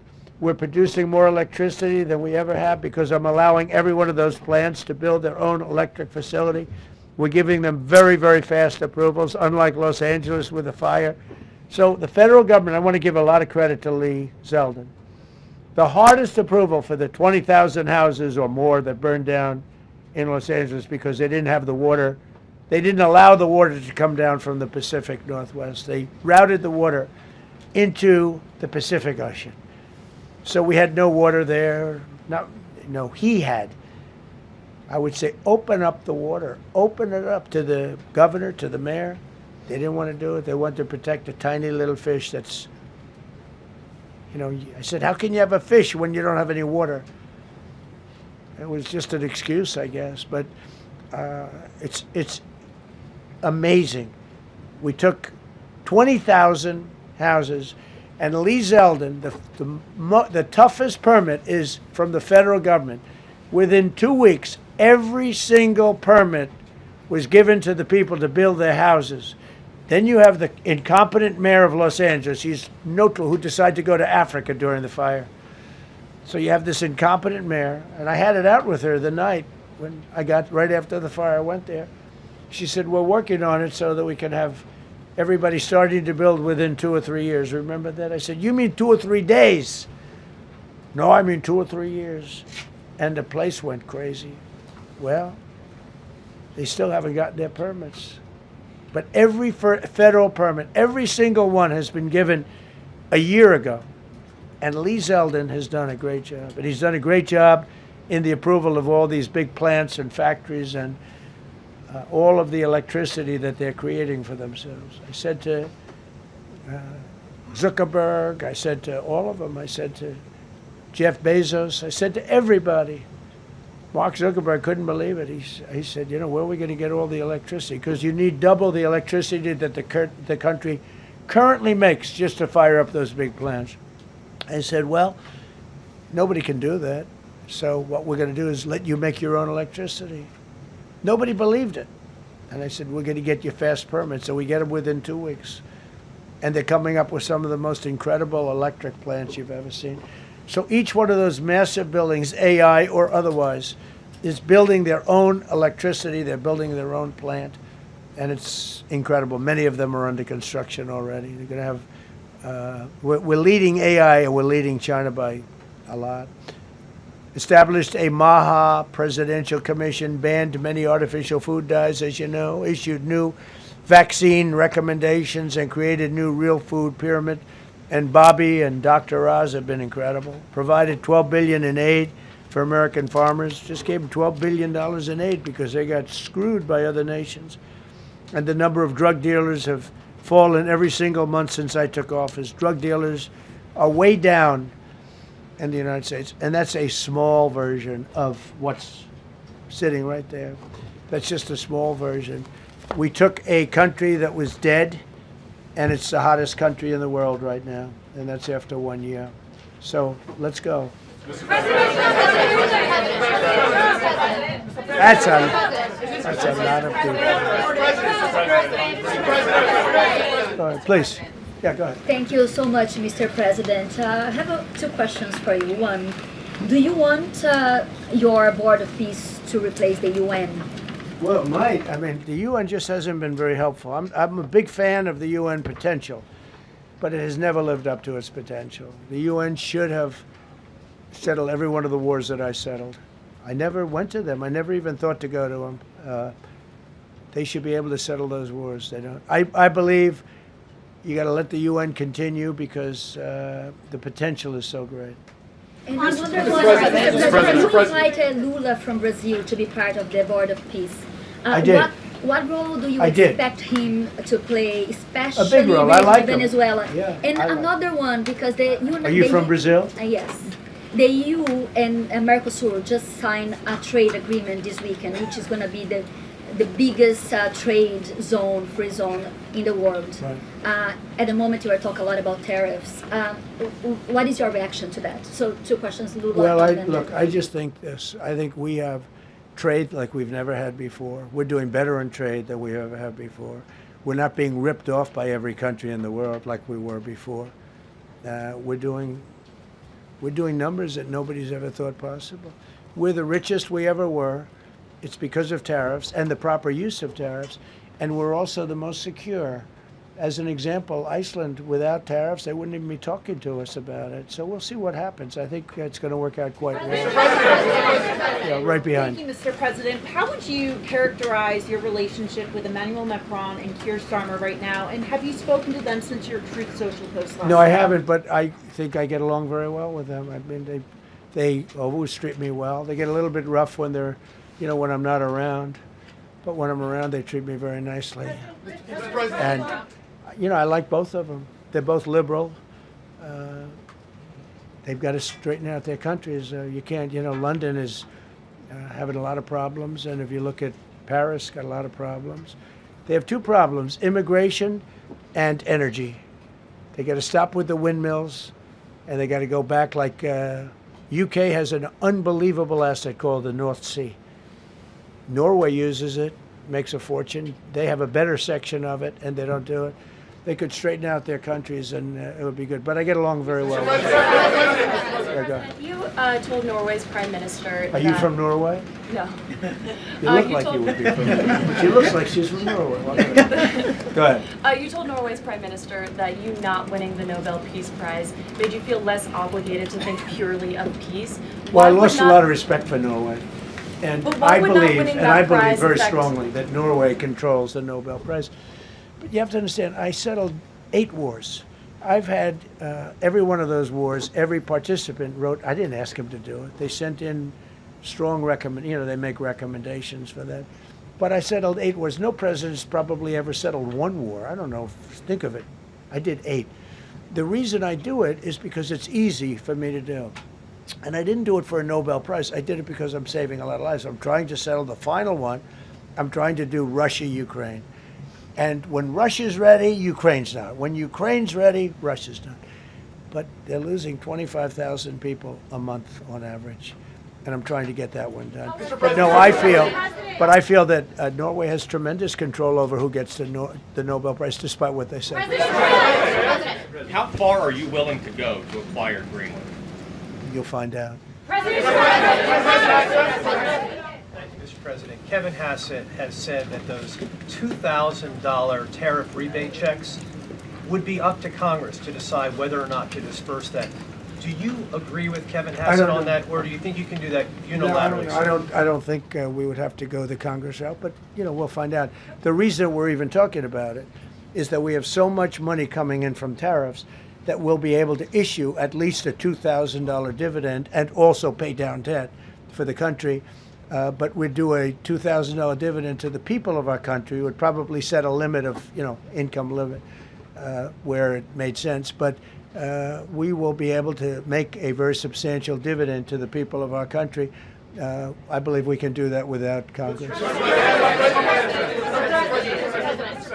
Last night on Truth Social, you said that the British plan to hand the base at Diego Garcia over to Mauritius and then rent it back was an act of great stupidity. Previously, you backed that deal. Is it now your position that the deal should not go ahead? I think that they, when they originally were going to do it, they were talking about doing some concept of ownership. But now they're looking to essentially just do a lease and sell it. And I'm against that. reasonably nothing like Greenland, but it's a reasonably important area of the globe. Not to anywhere near Greenland, but I think they should keep it. I don't know why they're doing it. Do they need money? Mr. President, with your support to the Syrian government, most probably you avoided another civil war and a bloodshed in Syria, especially after the fall I of the did a regime. good job. I did a good job. And, the Syrian government the last 2 weeks had to use some force to implement its force on specific areas. And Well, with to keep the prisoners, the terrorist prisoners, which are some of the worst in the world, at bay. So they were able to keep that. He's working very hard. The president of Syria is working very, very hard. Strong guy, tough guy, pretty rough resume. But you're not going to put a choir boy in there and, get the job done. I spoke with him yesterday because we were talking about the prisons and, what was going on. We have some of the worst terrorists in the world in those prisons, and he's watching them. Syria, sir. Mr. Go ahead. President, Gavin Newsom is going to be at Davos if he's not already there. You're probably going to run into him. I presume that this is for him to raise his platform for 2028, but what do you anticipate his foreign policy platform is going to be? I don't know. I mean, I don't know that he's going to be the nominee. I know this. I had a very good relationship with Gavin Newsom when we were, in office together. I was president. He was the governor of California. We had he would talk about it often, and somewhere we just went astray. I just hate the way California is being run. We actually have people leaving. It's never happened before, but I hate the way it's being run. He and I had a very good relationship, really close to the word exceptional, but now we seem not to. Thank you, President Trump. President Trump, you spoke earlier. Mr. President, you've been hearing from allies. Thank you. Above you. Thank you so much, President Trump. Carol Castronova from Lindell TV. And you spoke earlier about the 2020 election. Now that Maduro is in U.S. custody and he was criminally charged, has any more information emerged that you could share with us regarding Venezuelan election software and Venezuelan ties to tampering with the 2020 election? And would you consider speaking to Maduro personally in prison in New York to get some answers on Venezuela's involvement with the 2020 election? No, I don't think I would be doing that. I think my lawyers would be very unhappy if I did that. Yeah, they've learned some things. Please. What happens to the tariff threat to Greenland if the Supreme Court comes out and rules against you on the tariffs? And Well, I'll have to use something else. I mean, are look, you willing to use force? take a look at the word license. Take a look at other things. I mean, we have other alternatives. But what we're doing now is the best, the strongest, the fastest, the easiest, the least complicated. Sir, if you move ahead with the Greenland-related tariffs on Europe, you secured almost $1 trillion of commitments from them to invest in the United States. Does that go kaput out the window if that happens? I doubt it. Look, they need that agreement very badly with us. They really do. They fought very hard to get it. So I doubt that, but we'll see what happens. We have a lot of meetings scheduled on Greenland. I'm leaving tonight, as you know, for Davos. And we have a lot of meetings scheduled on Greenland. And I think things are going to work out pretty well, actually. Thank you, Mr. President. Will you still go to Paris for the G7 emergency meeting as offered by President Macron? No, I wouldn't do that.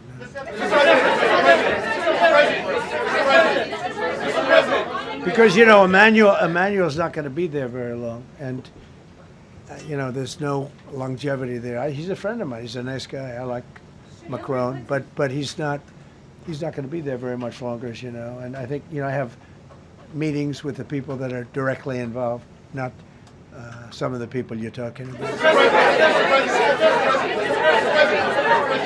Thank you so much. Thank you so much, Mr. President. Happy New I've Year. never seen this room like this. Is this a celebration of the first year? Yes. Have you ever seen it? I've never seen this many. I hope we have a very good structural floor. This used to be a swimming pool. You're sitting over a swimming pool. I could see that happen. But we need a good structure here, don't we, huh? Yeah. Thank you so much, Mr. President. Happy 1 year anniversary. Thank you. And my question is on Syria. The Kurds, as the most loyal U.S. partners, facing attacks by some Syrian elements within the Syrian government. will you do to ensure the Kurdish rights protected and their effective forces against terrorism in Rojava, Syria continue, as the Kurdish see you as a president does not abandon his allies? Well, I like the Kurds, but just so you understand, the Kurds were paid tremendous amounts of money, were given oil and other things, so they were doing it for themselves, more so than they were doing it for us. But we got along with the Kurds, and we are trying to protect the Kurds. That's correct. Ahead of your speech in Davos, can you give us a preview of what we can expect as far as laying out the plans for Americans to be able to buy homes? I think more than anything else, what I'm going to be speaking about is the tremendous success that we've had in 1 year. I didn't think we could do it this fast. Think of it, it's just now 12 months, and I say it often, we have the most successful country in the world. We have the hottest country anywhere in the world by far. And this country would have been absolutely stone cold dead. And I'm going to be talking about it. I'm going to be, because, a lot of them could use some of the advice as to what we did. They need energy. You take a look at their energy policy, they're going to destroy themselves with what they're doing with the windmills and all the nonsense. They need energy help badly, or they're going to be in big trouble, and they need immigration help badly. How much longer do you want to go? Call it. I do.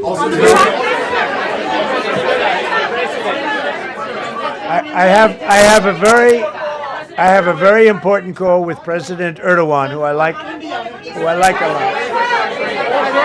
All right, one or two more questions. Go ahead. Thank you, Mr. President. During Go your ahead, second, please. Go ahead. One Thank question you, Mr. about President. Yes. Thank you, Mr. President. The red blouse. Go ahead. You talked a lot at the beginning of this about the economy, some positive economic indicators. Polling shows a majority of Americans don't feel the economy is doing well. Are you worried you're making the same mistake as President Biden by telling No, I hope I don't make the same mistake as him. Look, I inherited a terrible, it's a great question, because we inherited a terrible, terrible mess between the border, between all the problems. The whole country was falling apart. And in 12 months, less than 12 months, in 12 months, we have the strongest border we've ever had. We have prices that are much, much lower than they were for the last. We inherited very high prices. We inherited, remember this, inflation was at a historic high. We had never had inflation like that. They say 48 years, but whether it's 48 years or ever, we had the highest inflation, in my opinion, that we've ever had. Prices, because of that, were very high. I inherited, we brought down eggs immediately. Remember the first news conference, they were screaming at me about eggs. I was in the position for 2 days, and they're screaming. We brought eggs down to lower than what they were before. And by the way, they continue that way. We brought the prices down from when I came into office and from what Biden had, way down. We're going to bring them down further. But the job we did is a miracle. One of the reasons I'm doing this today is to explain. We inherited a mess, and we've made it a beautiful, beautiful picture. Think of gasoline at $1.99 in many states. $1.99 a gallon. It was $4.50, $5, in some cases $6 or $7. We're at $1.99. And energy is so big that with energy, everything else comes down. But the prices are coming way down, and we're going to bring them down further. But we started up here with these guys. We inherited a country that was broken. We inherited a country, and I have a very warm spot. We've done very well with Venezuela. And by the way, that even in itself is going to help us bring down the oil prices. The Venezuelan oil, we've taken 50 million gallons of oil. We've taken 50 million barrels of oil out of Venezuela in the first 4 days. We've got millions of barrels of oil left. We're selling it on the open market. We're bringing down oil prices incredibly. And when they come down, and they've already come down, again, $1.99 a gallon for oil. Nobody thought they'd ever see it. All right, one or two more. Go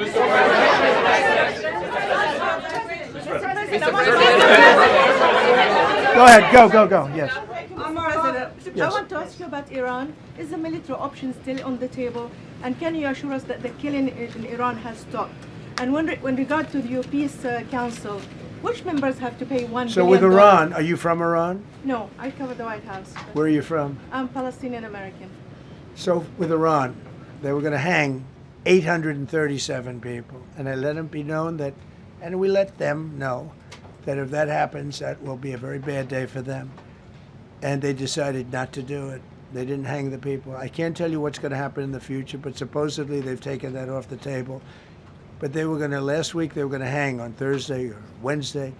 They were going to hang, I think, 837 people, and they didn't hang anybody. So we're just going to have to see what happens with Iran. Is the military option off the table?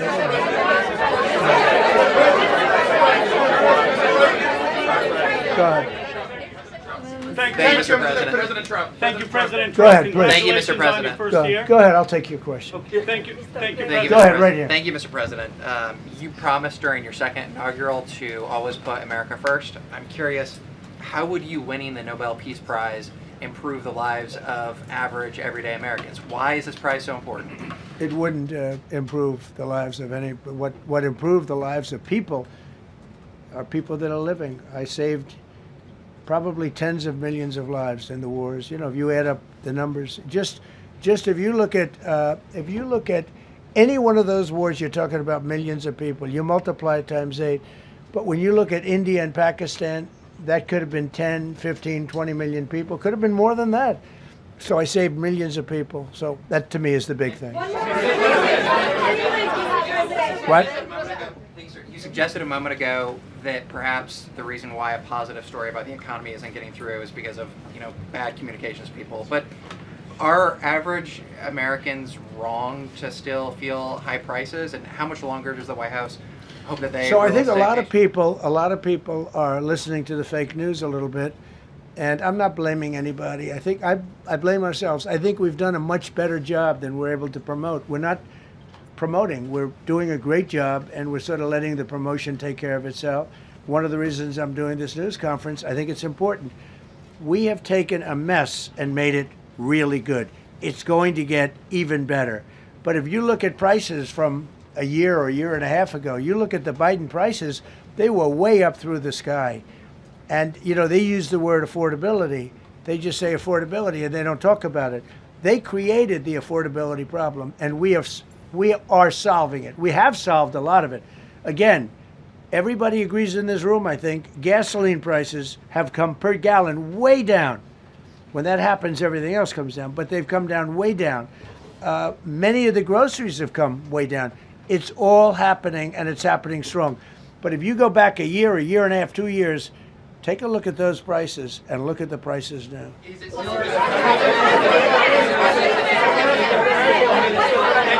Mr. President of Venezuela, you made a condition. Where are you from? I'm from Spain.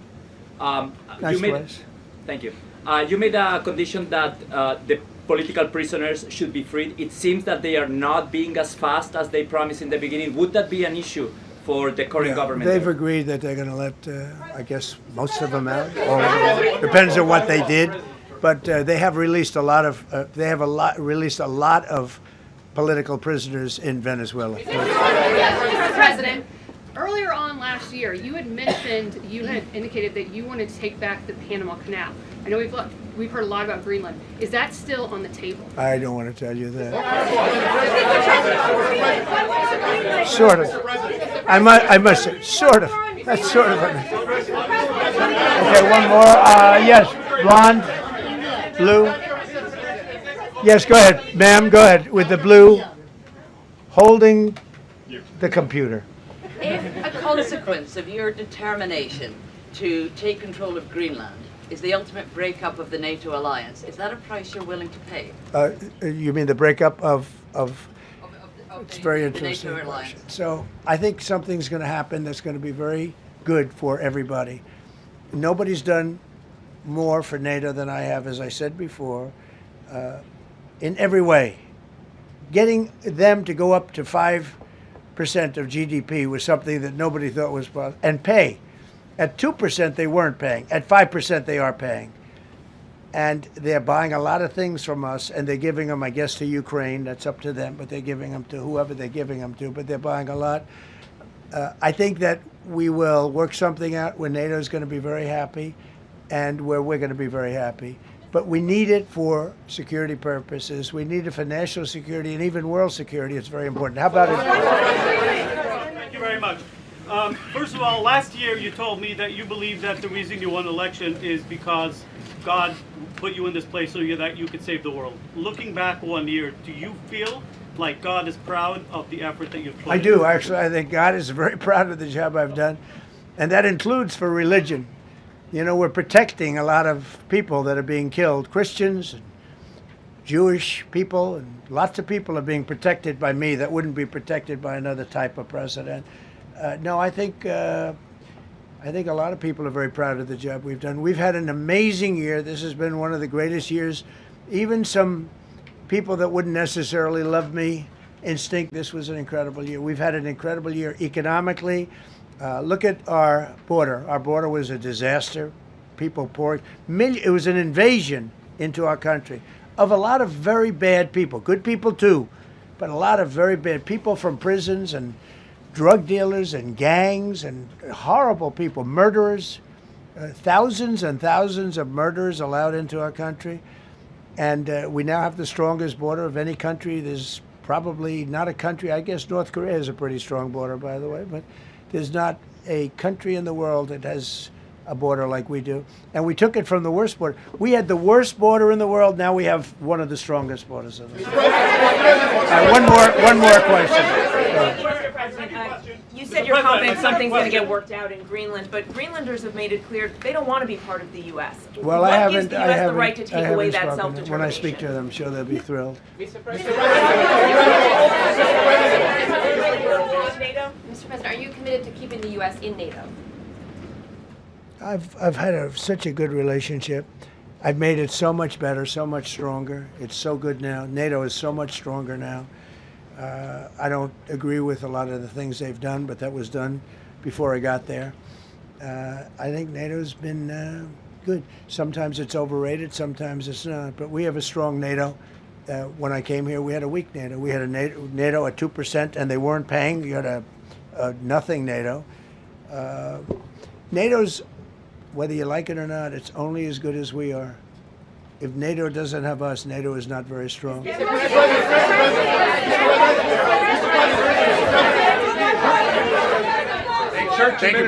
Yes, no, behind you, please. Thank you, President Trump. Yes, go ahead. Really appreciate it, sir. We heard a long list of accomplishments from the last year. Could you cherry pick the top 3? And then looking forward, what are your 3 most important priorities in 2026? So I think the building of a really powerful military has been a great achievement, and that would include the Venezuela thing, that would include the attack on Iran and the wiping out of the nuclear threat. I think that's been really amazing what we've done militarily.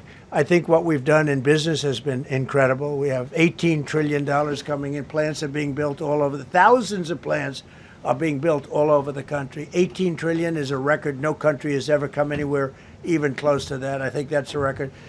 And I think that most favored nations for drugs is something that nobody thought they'd be able to get. Tariffs helped me there because the nations would have never gone along with it if I wasn't able to say, if you don't go along with it, we're going to put a 10 or 15 or 20% tariff on your nation. And they went along. And our drug prices are going to come down at numbers never even seen before, never even thought possible before. So those would be 3 things. Thank you. Thank you all very much. Thank you very much. How much did you pay for Greenland, sir? How was the game? Go Indiana.